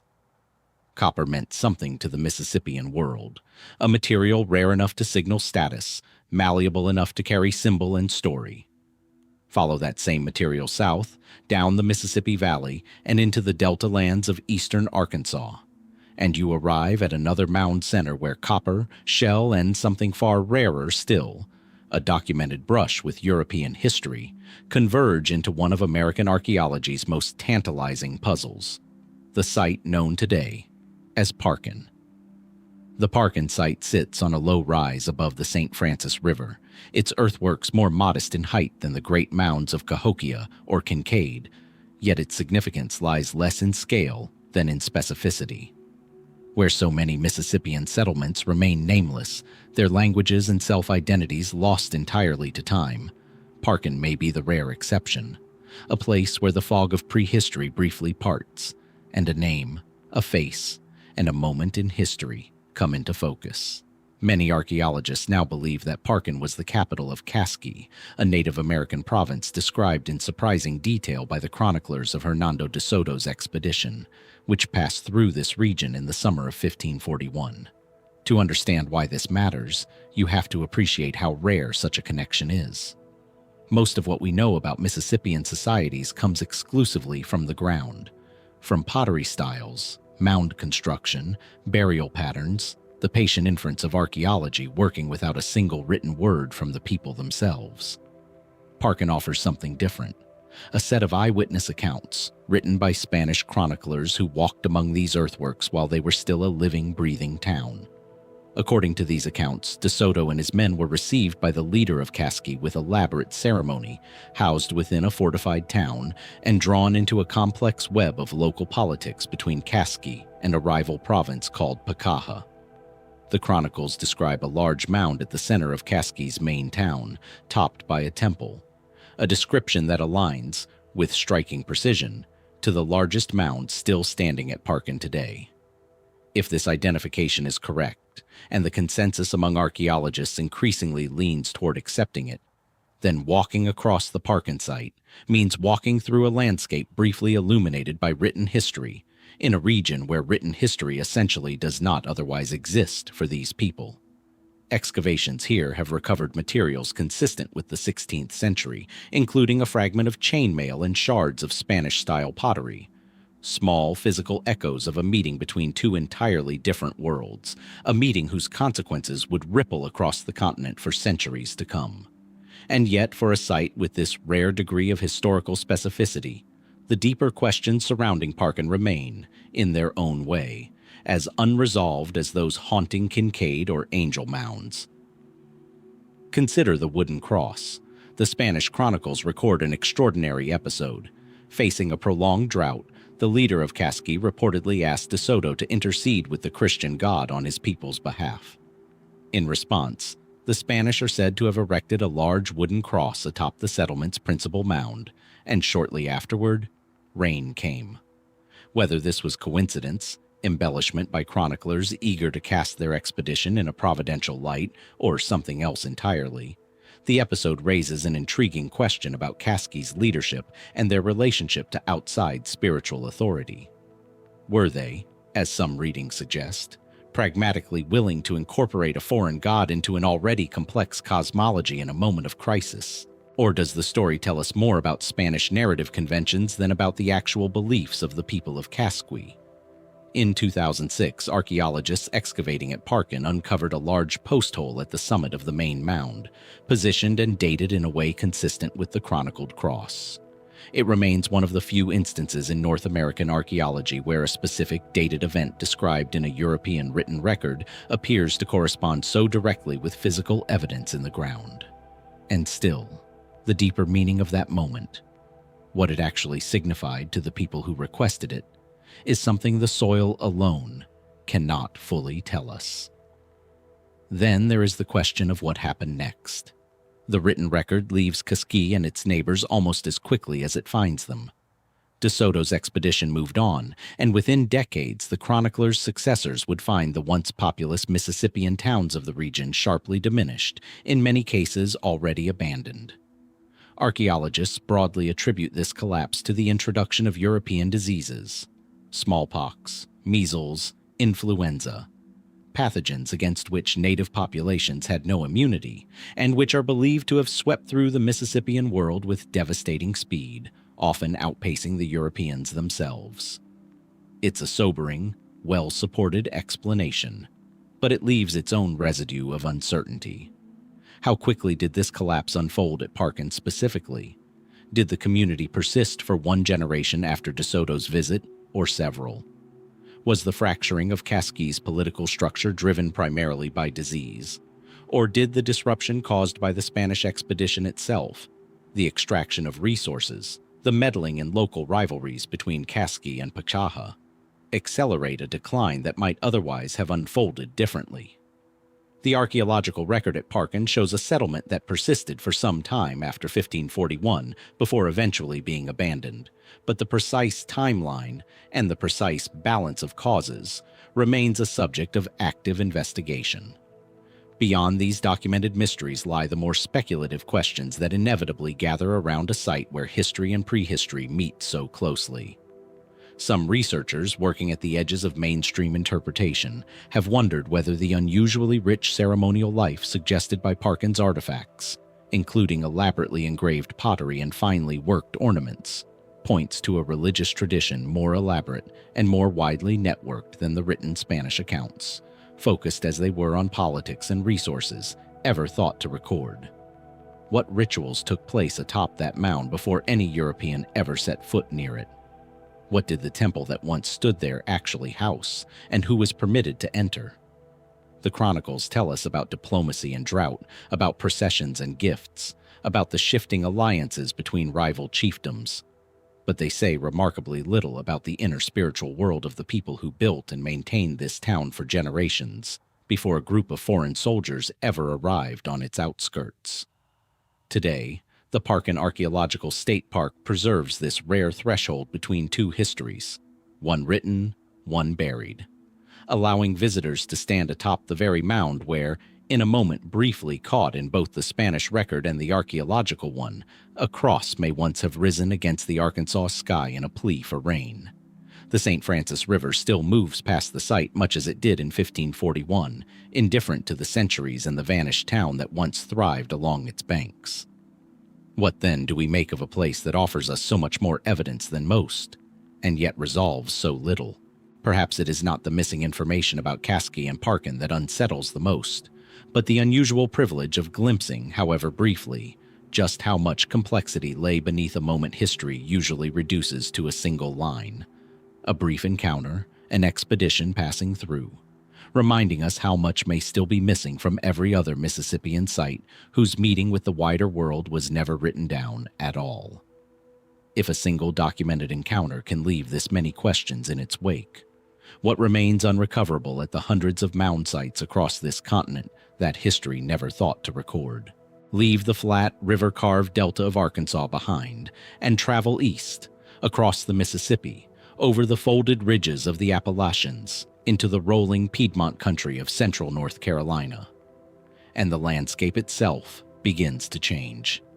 Here, along the banks of the Little River, a different kind of Mississippian mystery waits. One shaped not by a documented encounter with foreign chroniclers, but by centuries of near-total silence. This is Town Creek, a place whose earthworks are modest in scale, but whose questions rival anything uncovered further west. Approach the site today and you find a single, striking mound rising from a broad clearing, reconstructed with a palisade wall and temple structure that give visitors an unusually vivid sense of how the site once looked in use. Unlike the sprawling complexes of Cahokia or Kincaid, Town Creek was not, by mound count, an especially large settlement. And yet its modest footprint conceals a role in the ancient landscape that continues to puzzle those who study it. Town Creek appears to have functioned less as an ordinary town and more as a ceremonial center, a gathering place whose importance extended well beyond the small resident population that lived there day to day. Occupation at Town Creek is generally dated from roughly 1150 to 1400 AD, placing it squarely within the broader Mississippian horizon, contemporary with Kincaid and Angel Mounds far to the west. But Town Creek carries a distinctive signature that sets it apart from its Midwestern relatives. Its pottery, its architectural details, and its ceremonial practices reflect a blending of two different cultural traditions: the Mississippian world radiating outward from centers like Cahokia, and the older distinct traditions of the South Appalachian region, sometimes associated with early Muskogean-speaking peoples. Archaeologists have long debated what this blending actually represents. Was Town Creek founded by migrants who arrived from the Mississippian heartland, bringing mound-building traditions and ceremonial practices to a region that had not previously built in this way? Or did local populations selectively adopt elements of a wider Mississippian religious and political framework, integrating them into practices that were already their own? The pottery itself seems to argue for the former, at least in part. Excavated ceramics show styles that appear abruptly in the archaeological record, without the kind of gradual local development you would expect if the ideas had simply spread through contact and trade alone. This question of arrival versus adaptation runs beneath nearly everything at Town Creek, and nowhere more insistently than in the site's mortuary practices, which excavators have found remarkably elaborate for a settlement of its size. Beneath and around the central mound, archaeologists have uncovered numerous burials, some accompanied by finely made grave goods, others found in association with structures that appear to have been ceremonially burned and rebuilt multiple times over the settlement's history, a pattern echoing, in its own way, the repeated wall reconstructions found at Angel Mounds, though here tied not to a boundary against the outside world, but to what seems to have been a cycle of ritual renewal at the very heart of the community. Structures were built, used for a period of ceremonial life, then deliberately burned and covered over, with a new structure raised on the same sacred spot. Why this cycle of construction and destruction? Was it tied to the death of a particular leader, the end of a ritual calendar cycle, or some cosmological principle about the renewal of sacred space that we can only partially reconstruct from the burned soil and postmolds left behind? One structure in particular, sometimes referred to by researchers as a mortuary or charnel house, appears to have served as a place where the bodies of the dead, likely important members of the community, were kept and processed before final burial, a practice documented among various southeastern peoples well into the historic period. The presence of such a structure raises further questions about who held authority at Town Creek and how that authority was expressed through control over death and burial, rather than, or perhaps alongside, the more visible signs of political power seen at larger Mississippian capitals.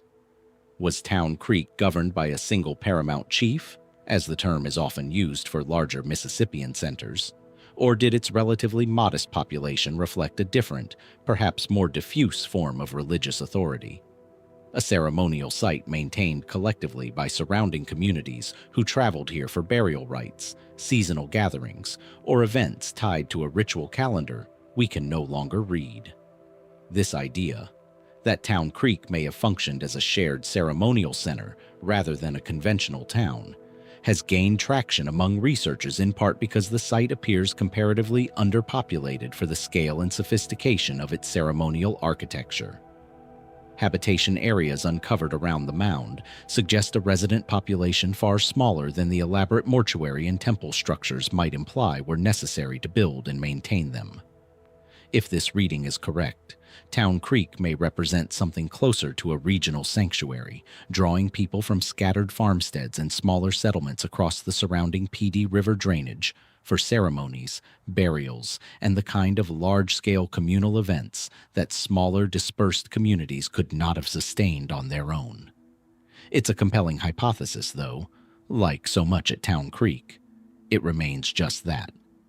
A hypothesis, built carefully from patterns in the soil, rather than confirmed by any surviving account of the people themselves. The site's abandonment follows a familiar rhythm by now, one that will be recognizable to anyone who has followed this story through Kincaid, Angel Mounds, and Parkin. By around 1400 AD, ceremonial activity at Town Creek appears to decline and eventually cease, decades before any European presence reached this part of the continent.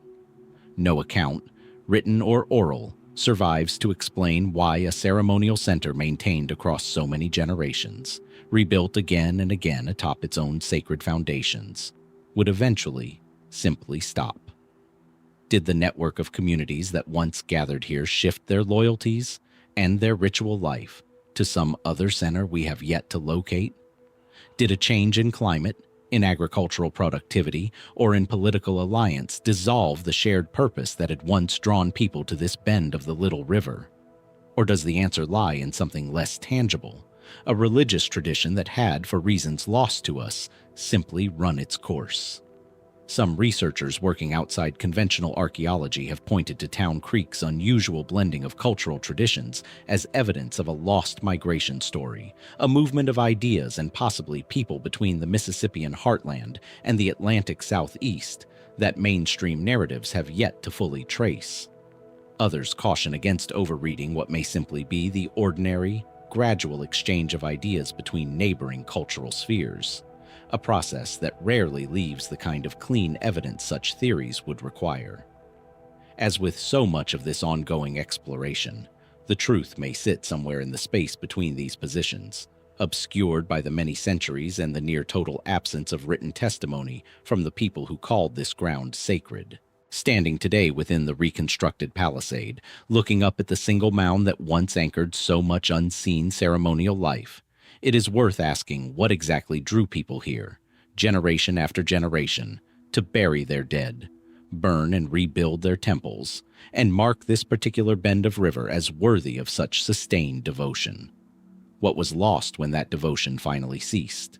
And what does it mean that a place built with such evident care and continuity over 2.5 centuries could, in the end, leave behind so few clues as to why it mattered so much in the first place? Imagine, for a moment, the sound of a river at dawn. The Etowah, moving quietly through the Georgia Piedmont, mist rising off its surface as the first light catches the crest of an earthen mound rising 63 feet into the sky.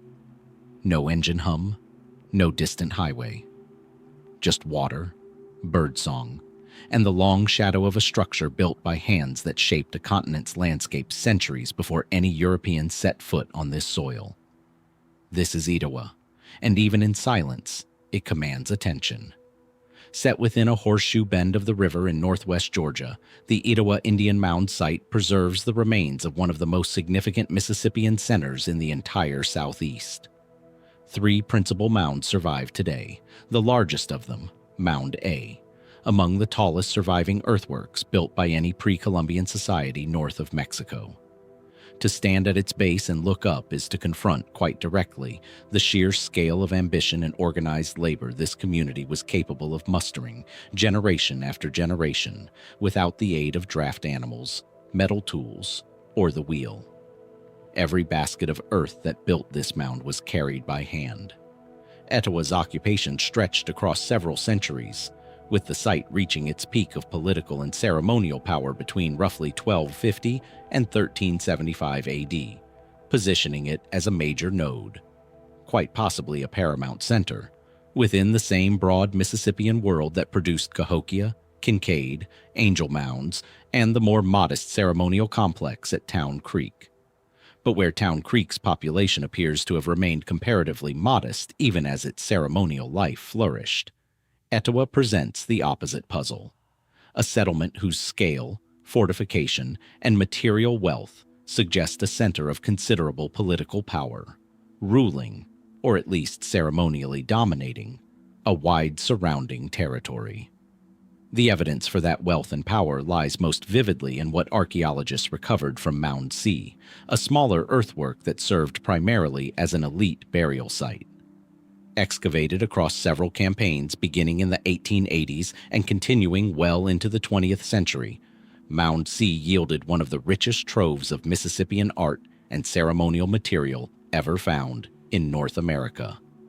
Copper axes and repoussé plates, marine shell gorgets carved with dancing, winged figures, and, most famously, two remarkable marble statues, a seated man and woman, each carved with such careful attention to anatomical detail and ceremonial posture that they remain among the most celebrated works of pre-Columbian sculpture found anywhere on the continent. Who do these figures represent? Ancestral founders of a ruling lineage, deities embodying agricultural fertility or celestial order, or portraits, however stylized, of actual rulers whose names and stories have otherwise vanished entirely from memory. The statues offer no inscription, no accompanying account. They simply sit, hands resting on knees, gazing forward across 7 centuries of silence. The imagery recovered from Mound C belongs to the same southeastern ceremonial complex that connected Kincaid to Moundville, to Cahokia, and to dozens of other centers across the Mississippian world. The winged serpents, the weeping eyes, the raptor-themed warrior motifs that appear with striking consistency across a territory spanning hundreds of miles. Etowah's version of this shared visual language is among the most elaborate and finely crafted ever discovered, raising a persistent question that recurs throughout this broader story. How did a shared artistic and religious tradition of this sophistication spread and sustain itself across such vast distances, among societies with no written language, no draft animals for overland trade, and only river travel and footpaths connecting them? Was there a central point of origin from which these beliefs radiated outward? Or did multiple centers, Etowah prominent among them, each contribute independently to a slowly converging shared religious framework, refined through generations of contact, trade, and pilgrimage? Etowah's story, however, is not one of uninterrupted continuity. The archaeological record reveals something more turbulent.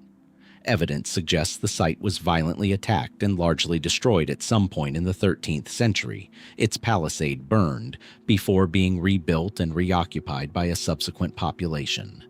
Skeletal remains recovered from this period show trauma consistent with warfare, a sobering reminder that the Mississippian world, for all its shared ceremonial language, was not free of conflict between rival centers competing for territory, resources, and prestige.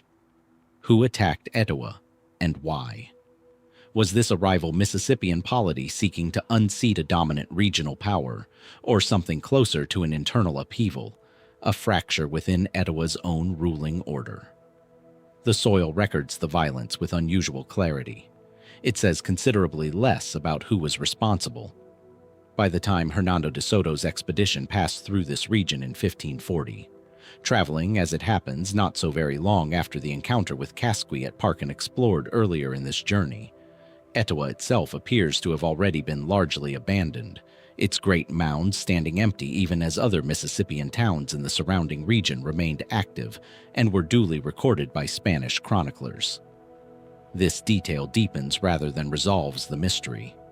If Etowah still commanded the kind of regional authority its Mound C treasures imply, why had it fallen silent before the Spanish ever arrived, while lesser centers nearby persisted?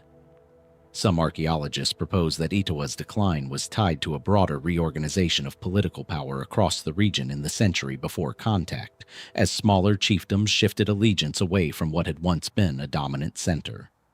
Others point again to the familiar pressures of soil exhaustion, climatic instability, and the slow erosion of the trade networks that had once sustained such concentrated wealth and ceremonial life. At the edges of this discussion, as with each site explored so far, more speculative voices have offered their own readings of Etowah's silences. The extraordinary craftsmanship of the Mound C statues and copper regalia has led some researchers outside the mainstream to argue that Etowah's elite possessed access to specialized knowledge or artistic traditions whose true origins and full sophistication remain underappreciated. Evidence in this reading of a civilization whose achievements have been quietly minimized in the broader story North America tells about its own deep past. Mainstream archaeologists, while acknowledging the genuine skill and complexity on display, generally situate these achievements within the well-documented, continent-wide tradition of Mississippian artistry, arguing that Etowah's brilliance, however exceptional, emerged from processes we can trace rather than mysteries requiring some hidden explanation. Between these positions lies a great deal of settled ground, and still, at its center, an unmistakable residue of the unknown. Today, visitors can climb the wooden steps built into the side of Mound A, following, in some rough approximation, the path elite residents once used to ascend toward whatever structure crowned its summit. From that height, the horseshoe bend of the Etowah River spreads out below, the same water that watched over a Mississippian metropolis at the height of its power, its violent unmaking, and its quiet, eventual abandonment. The seated marble figures from Mound C now rest safely behind museum glass, their carved eyes still fixed on some point in the middle distance. What did those two silent figures once oversee, seated at the heart of Etowah's most sacred ground?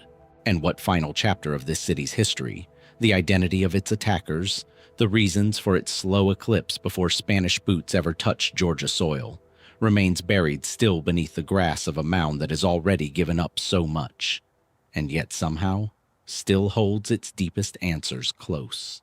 Long before Etowah's mounds rose above the Georgia Piedmont, and centuries before the seated marble figures of Mound C were carved and laid to rest, another earthwork society was already flourishing more than 400 miles to the west, on a quiet oxbow lake left behind by the shifting course of the Arkansas River.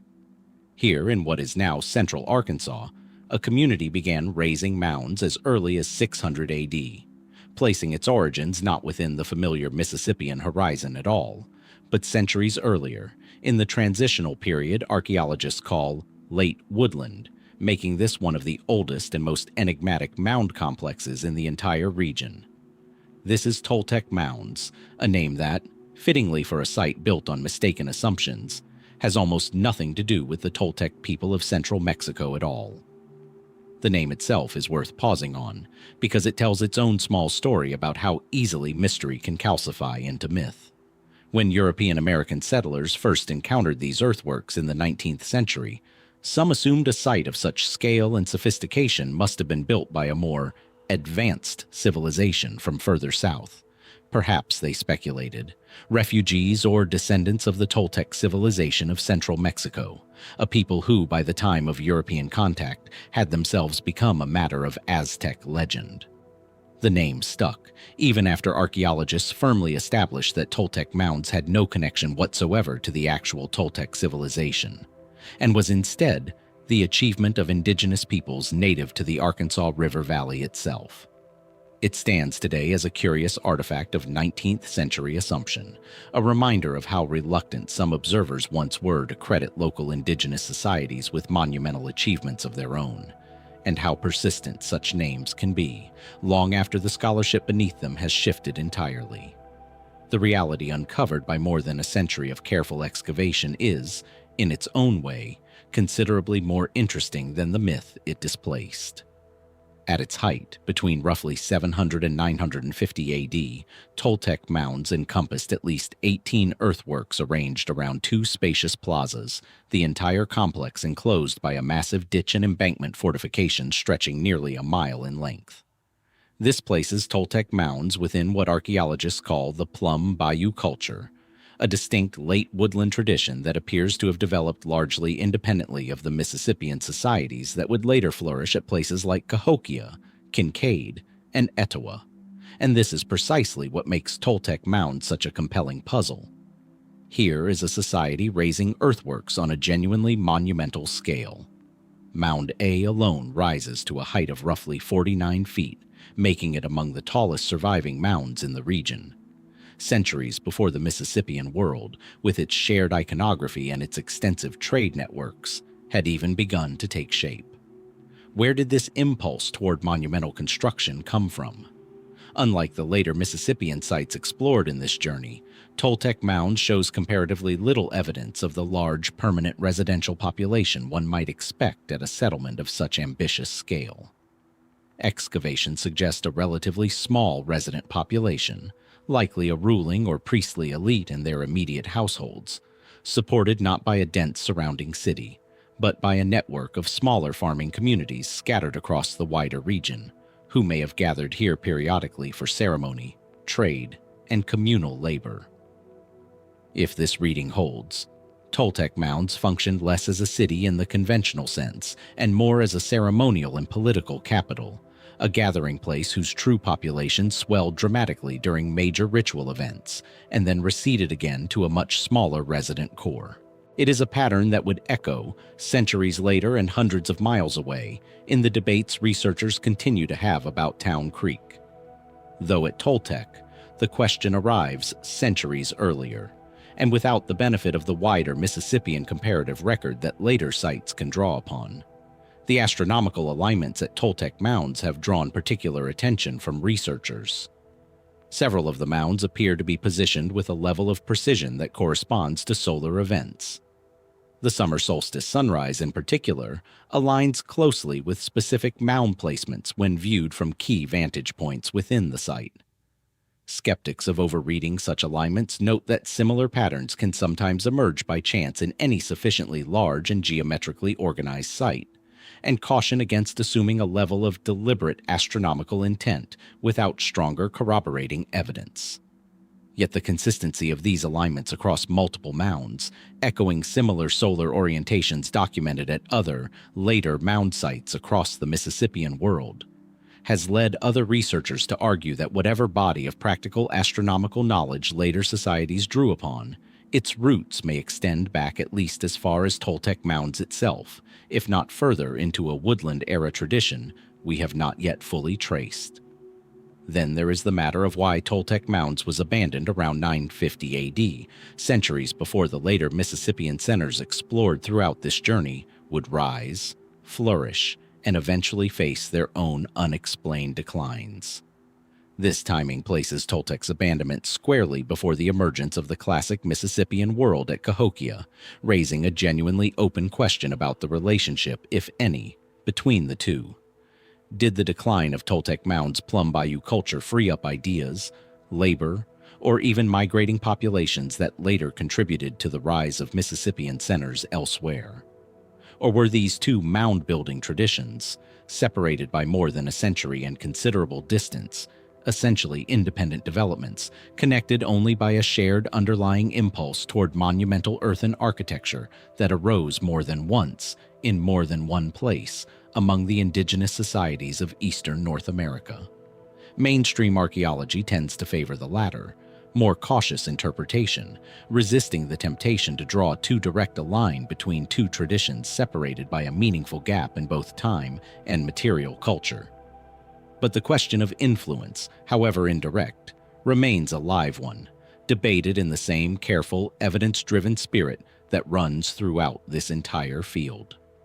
Today, the site is preserved as Toltec Mounds Archaeological State Park, its earthworks rising quietly above the flat delta landscape, encircled still by traces of the ancient embankment that once enclosed this ceremonial world. Visitors climbing Mound A find themselves looking out over a landscape that, more than a millennium ago, drew people from scattered farming communities across the region toward this single, carefully chosen point on an oxbow lake. A landscape that predates by centuries the more famous Mississippian world it would eventually be mistaken for sharing a name with. What compelled a late woodland society, working without the benefit of the trade networks and shared ceremonial complex that would later bind Cahokia to Etowah, to raise earthworks of this scale in the first place? And what does it mean that a tradition capable of such achievement could rise, flourish for 2.5 centuries, and then fade away again, leaving behind mounds so impressive that later observers, unable to imagine local indigenous hands behind them, reached instead for a name borrowed from a civilization 1,000 miles and several centuries removed? It is worth pausing before we move on to consider how often the story of these earthworks has been shaped as much by the people who rediscovered them as by the people who built them. We saw this at Toltec Mounds, where a borrowed name from a distant civilization obscured for generations the achievement of the indigenous society actually responsible. That same tension between careful archaeological patience and the desire to draw a dramatic and sometimes premature conclusion from the ground finds one of its most vivid expressions along a bluff overlooking the Mississippi River in the far western corner of Kentucky, at a site known today as Wickliffe Mounds. The location itself commands attention before a single fact is offered. Wickliffe Mounds sits atop a natural bluff rising above the confluence region where the Mississippi and Ohio rivers draw close together, a strategic vantage point that would have offered its ancient inhabitants both a commanding view of river traffic and a level of natural defensiveness that few inland sites could match. Beneath the grass today, a cluster of mounds, modest in height compared to the towering earthworks of Etowah or Cahokia, but unusually well preserved in their internal detail, marks the remains of a settlement that flourished as part of the Mississippian world between roughly 1100 and 1350 AD. What makes Wickliffe Mounds distinctive within this broader story is not primarily the scale of its architecture, but the peculiar and, in some ways, troubled history of how it came to be understood. The site was first extensively excavated in the late 1930s under the direction of Fane King, an amateur archaeologist and self-taught excavator who, rather than simply documenting his findings for scholarly publication, opened the site to the public as a roadside tourist attraction. Visitors could walk through excavation trenches left deliberately open, viewing human skeletal remains still lying in the burial positions in which they had been found, displayed with a showman's sense of spectacle that reflected the archaeological standards and ethical assumptions of a very different era. For decades, Ancient Buried City, as the attraction was then called, drew tourists eager to gaze directly into the region's pre-Columbian past, largely without the interpretive rigor or the ethical consideration for the indigenous dead that later generations of archaeologists would insist upon. This history matters because it complicates the picture in a way distinct from every other site explored in this journey so far. At Kincaid, at Angel Mounds, at Etowah, the central mystery has largely concerned what the original inhabitants intended, believed, and eventually left behind. At Wickliffe, an additional layer of uncertainty enters the story. How much of what early excavators recorded, working without modern stratigraphic methods and driven in part by the demands of public spectacle, can be fully trusted as an accurate account of what actually lay in the ground.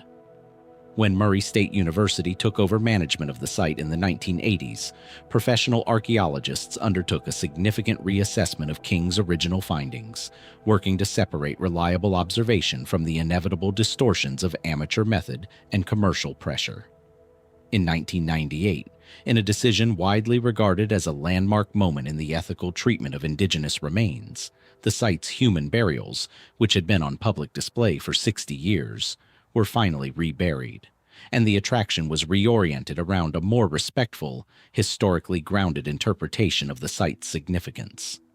Beneath this complicated modern history, though, the underlying archaeology of Wickliffe Mounds tells its own quieter, still only partially resolved story.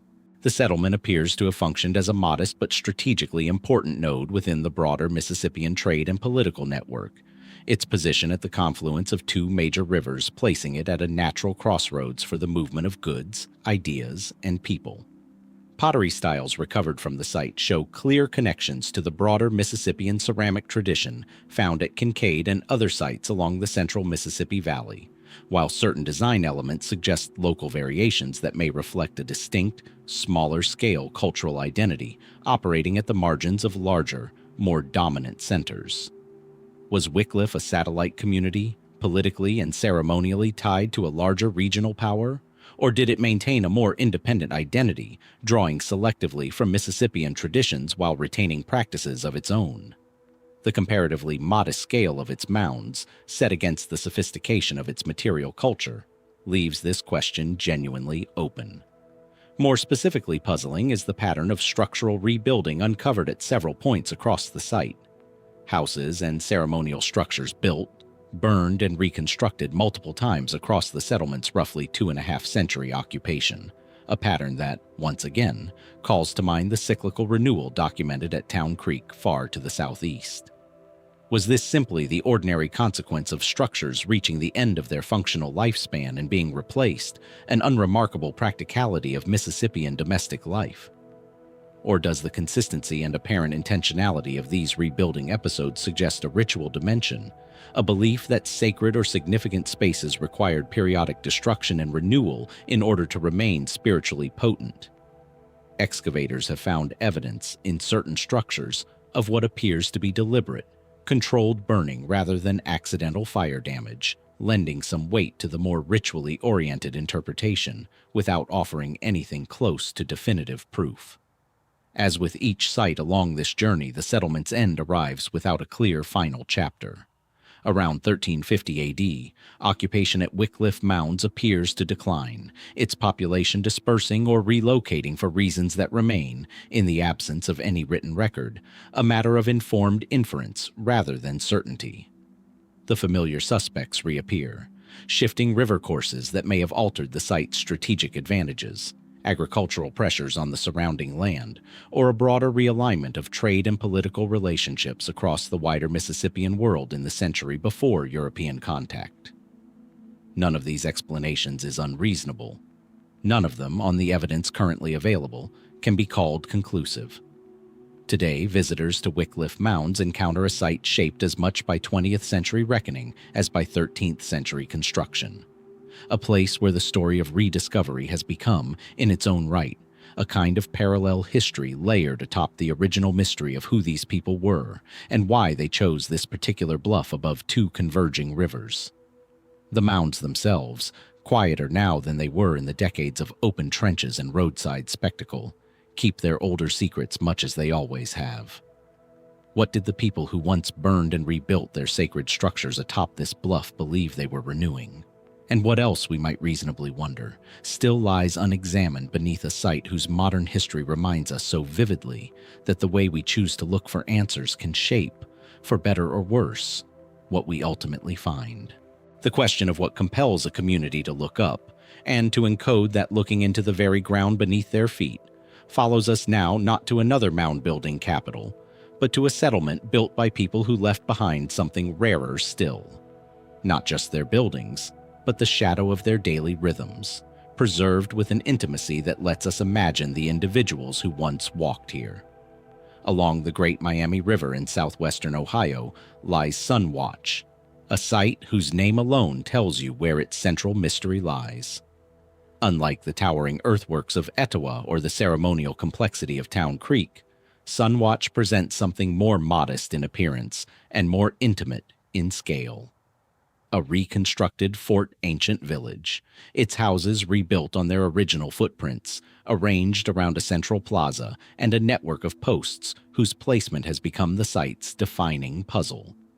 Occupied roughly between 1200 and 1300 AD, SunWatch belonged to the Fort Ancient culture, a tradition related to but culturally distinct from the Mississippian societies further south and west, adapted to the specific rhythms of the Ohio Valley's river landscape and growing season. What sets SunWatch apart and what gives the site its name is a cluster of large posts discovered near the village's central plaza, arranged in a pattern that archaeologists have determined aligns with remarkable precision to key solar and lunar events across the year. The solstices, the equinoxes, and possibly certain phases of a lunar cycle used to structure the community's agricultural calendar. Excavators have proposed that this arrangement functioned as a working solar calendar, a practical tool allowing the village's inhabitants to track the changing seasons with enough accuracy to time planning, harvest, and communal ceremony. It is a hypothesis built on solid ground.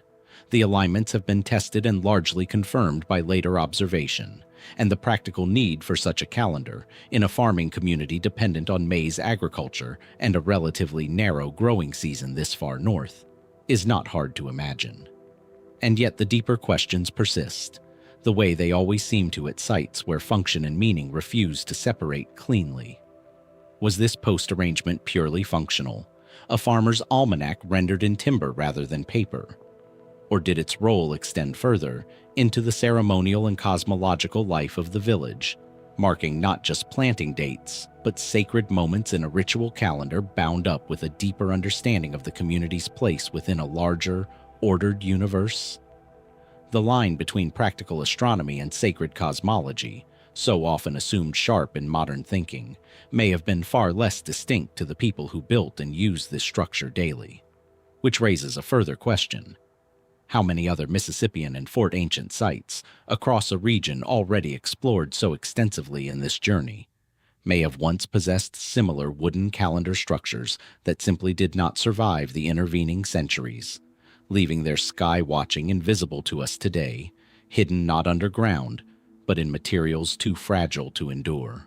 What makes SunWatch's evidence so unusually rich is the level of detail preserved in its domestic architecture. Post-mold patterns across the site have allowed archaeologists to reconstruct not just the central calendar posts, but an entire village layout, including individual houses whose varying size, construction quality, and placement relative to the central plaza suggest a community with recognizable social distinctions, even if the precise nature of those distinctions, whether based on kinship, occupation, ceremonial role, or something else entirely, remains difficult to pin down with certainty. Storage pits, hearths, and refuse patterns give us a rare, granular window into the daily texture of Fort Ancient life. What people ate, how they organized their households, how they structured the physical space of a community bound together, in some meaningful part, by a shared attention to the sky above them. As with the sites explored earlier in this journey, SunWatch's story ends without a clear final word. Occupation appears to have lasted only around 2 decades before the village was abandoned, a strikingly brief span for a settlement whose central plaza required such careful, deliberate astronomical planning to construct. Why would a community invest this level of effort into a structure meant, presumably, for long-term use, only to leave it behind after so short a time? Some archaeologists point to the characteristic pattern of Fort Ancient settlement more broadly. Communities that periodically relocated as local soil fertility declined or as social and political circumstances shifted, treating any single village site as inherently temporary rather than a permanent capital in the mold of Etowah or Cahokia. Others wonder whether something more specific, a local environmental shift, a realignment of kin or trade relationships, or an event now invisible in the archaeological record, prompted this particular departure. At the edges of mainstream interpretation, the extraordinary precision of the SunWatch alignments has, predictably, invited more speculative readings, with some researchers suggesting a level of transmitted astronomical knowledge across Fort Ancient and Mississippian communities that current archaeology has yet to fully map, an invisible thread of shared sky knowledge connecting village to village across the eastern woodlands.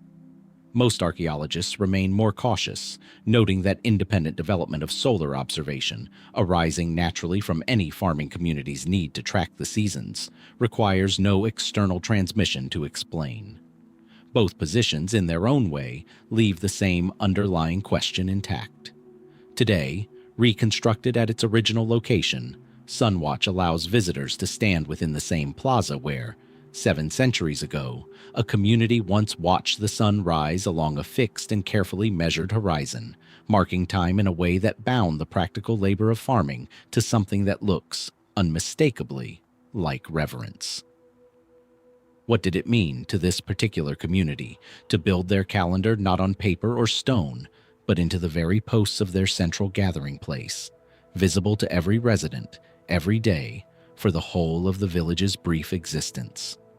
And what does it tell us that a people capable of such precise attention to the sky above them could vanish from this bend of the Great Miami River after so short a time, leaving their calendar standing, silently, for the winters they would never see counted out? Follow the sun's path further west now, away from the river valleys of Ohio and out onto the open grasslands of the northern Great Plains, where the James River cuts a slow, meandering course through what is now South Dakota. Here, on a terrace above the water, lies a mystery that pushes the boundaries of everything explored so far in this journey, both in age and in geography. The Mitchell Prehistoric Indian Village, a site whose story begins not with the Mississippian world at all, but with a distinct and, in some ways, even more enigmatic tradition of Plains Earth Lodge builders. Radiocarbon dating places the founding of this settlement at around 1000 AD, making it roughly contemporary with the earliest mound construction at Cahokia and Kincaid. Yet the community that built it belonged to an entirely separate cultural trajectory, one adapted not to the floodplain agriculture of the Mississippi Valley, but to the specific demands of the northern plains, where growing seasons ran shorter and the surrounding grasslands offered both abundant game and a very different relationship to the land. Known to archaeologists as part of the initial Middle Missouri tradition, the people of Mitchell built substantial semi-subterranean earth lodges, arranged within a fortified village enclosed by a ditch and palisade, protecting a community that, at its peak, may have included as many as 70 to 80 structures and a population in the many hundreds. What makes Mitchell such a compelling puzzle is not merely its scale, considerable as that is for a plains village of this era, but the sheer breadth of long-distance connections its excavated material reveals. Obsidian recovered from the site has been sourced to locations in present-day Wyoming, hundreds of miles distant. Marine shell ornaments point toward trade networks reaching, remarkably, all the way to the Gulf of Mexico. Catlinite, the distinctive red pipestone associated with sacred ceremonial objects across much of native North America, appears in worked form among the village's artifacts as well. For a community situated on what might at first glance appear to be a relatively isolated stretch of the northern plains, Mitchell was evidently embedded within an extraordinarily far-reaching web of exchange, one that moved goods and quite possibly ideas and religious practices across an enormous swath of the continent. How did a village on the James River come to participate in trade networks spanning such staggering distances, centuries before any European presence introduced horses or wheeled transport to the plains? The mainstream explanation points to a long-established foot and canoe-based trade infrastructure connecting plains, woodland, and Mississippian societies well before 1000 AD, a system of relay trade in which goods moved gradually from community to community rather than through any single long-distance journey. It is a reasonable, well-supported model. And yet the sheer diversity and distance of materials recovered at Mitchell continues to prompt researchers to ask just how directly connected this plains village may have been to the broader Mississippian world explored throughout this journey, whether through periodic visits, intermarriage, shared ceremonial travel, or some other form of sustained contact that current evidence can only partially reconstruct.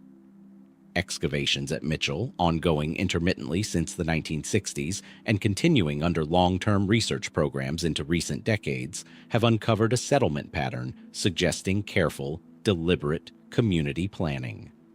Earth lodges arranged in rows, storage pits dug with consistent methods across the village, evidence of a central open area that may have served communal or ceremonial functions, much as the plazas at Mississippian sites did further east and south.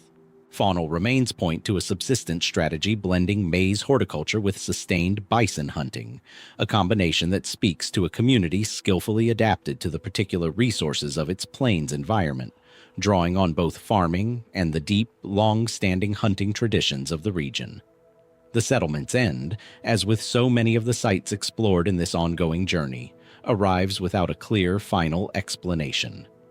Occupation at Mitchell appears to have lasted only a few generations before the village was abandoned, sometime around 1100 AD, a relatively brief span given the scale of investment its fortifications and earth lodges represent. Some researchers point to the characteristic mobility of early Plains village populations, who, like their Fort Ancient neighbors to the east, may have periodically relocated their settlements as local resources shifted or as social circumstances demanded.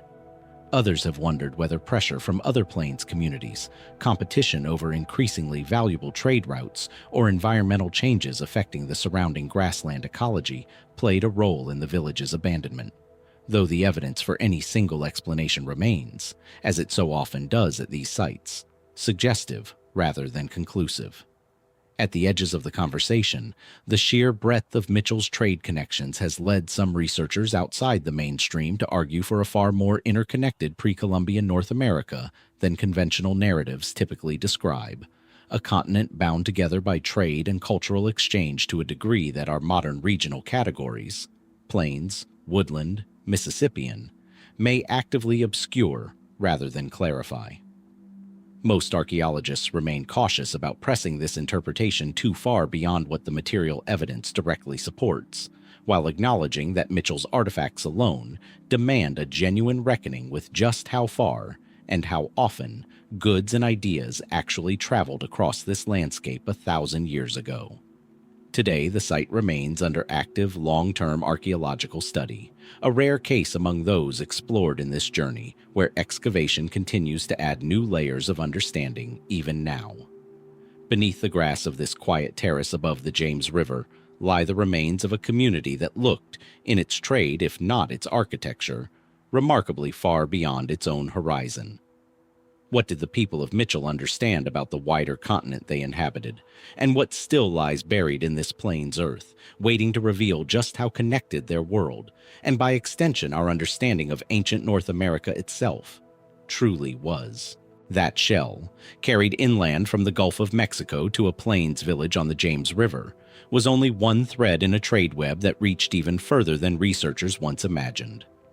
Follow another such thread southwest, across 1,000 miles of desert and mountain, and it leads to the Sonoran Desert of southern Arizona, where a very different civilization built its world not around rivers that overflowed their banks each spring, but around water it had to summon, engineer, and carry across some of the most unforgiving terrain in North America. This is the domain of the Hohokam, and at Hohokam Pima National Monument, their most staggering achievement lies largely unseen, buried beneath the desert floor itself.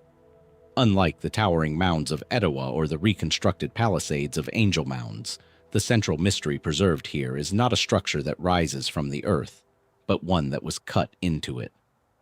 The Hohokam, who inhabited this region from roughly 300 AD until their disappearance from the archaeological record around 1450 AD, engineered one of the most extensive prehistoric irrigation systems ever documented in North America, an interconnected network of canals ultimately stretching hundreds of miles across the Gila River Valley, transforming an arid landscape into productive farmland capable of sustaining a substantial and enduring population for well over a millennium. The site now protected within Hohokam Pima National Monument, though not extensively excavated or open to public access, out of respect for its significance to the Akamel O'odham and Tohono O'odham peoples who consider the Hohokam their ancestors, represents a critical node within this larger canal network, one whose careful preservation allows researchers to continue studying the system's engineering without disturbing ground still regarded as sacred. And the engineering itself, understood through decades of study at related Hohokam sites throughout the region, remains genuinely remarkable. Some canals stretched over 10 miles in length, dug entirely by hand using stone and wooden tools, maintained across generations with a precision of grade and gradient that allowed water to flow steadily across vast distances through nothing more than gravity and careful calculation. How did a society without metal tools, without writing, and without draft animals achieve this level of hydraulic engineering, sustaining it not for a single generation, but across more than 1,000 years of continuous use and adaptation? The scale of coordination this system implies raises questions that echo, in a new and distinctly desert context, the same puzzles about authority and organization that have followed us since Kincaid. maintaining hundreds of miles of canals, keeping them clear of silt, repairing breaches, and allocating water fairly among dispersed farming communities would have required sustained cooperation extending well beyond any single village. Did the Hohokam possess a centralized political authority capable of coordinating labor and resolving disputes across such a wide area, something closer to the paramount chiefdoms documented among the Mississippian societies further east? Or did they achieve this extraordinary feat of engineering through a more decentralized, consensus-based system of cooperating communities, bound together not by hierarchical rule, but by shared necessity and long-established custom? The archaeological evidence, notably lacking in the kind of dramatic elite burials and concentrated wealth found at sites like Etowah, seems to lean toward the latter, more communal model, though the full picture of Hohokam governance remains, in important respects, still being pieced together. Then there is the matter of the name itself, and what it does, and doesn't, tell us. Hohokam is generally translated from the Awatovi language as something close to those who have gone, or all used up, a term whose precise meaning and origin remain debated even among specialists, and whose very ambiguity seems to gesture toward the deeper uncertainty surrounding this culture's eventual decline. Sometime in the mid-15th century, after more than a millennium of continuous, highly organized settlement, the elaborate canal-based communities of the Hohokam heartland appear to contract sharply, their large villages abandoned or dramatically reduced, decades before Spanish colonization ever reached this region. Was this the result of a catastrophic flood or prolonged drought overwhelming a system finely tuned to a narrow margin of hydrological stability? Did salinization of soil, an inevitable long-term hazard of any extensive irrigation system, gradually undermine the agricultural productivity that had sustained the population for so long? Or did social and political pressures, perhaps tied to the same kind of network disruptions that seem to have unsettled Mississippian societies during this same broad era, play some contributing role we have not yet fully identified?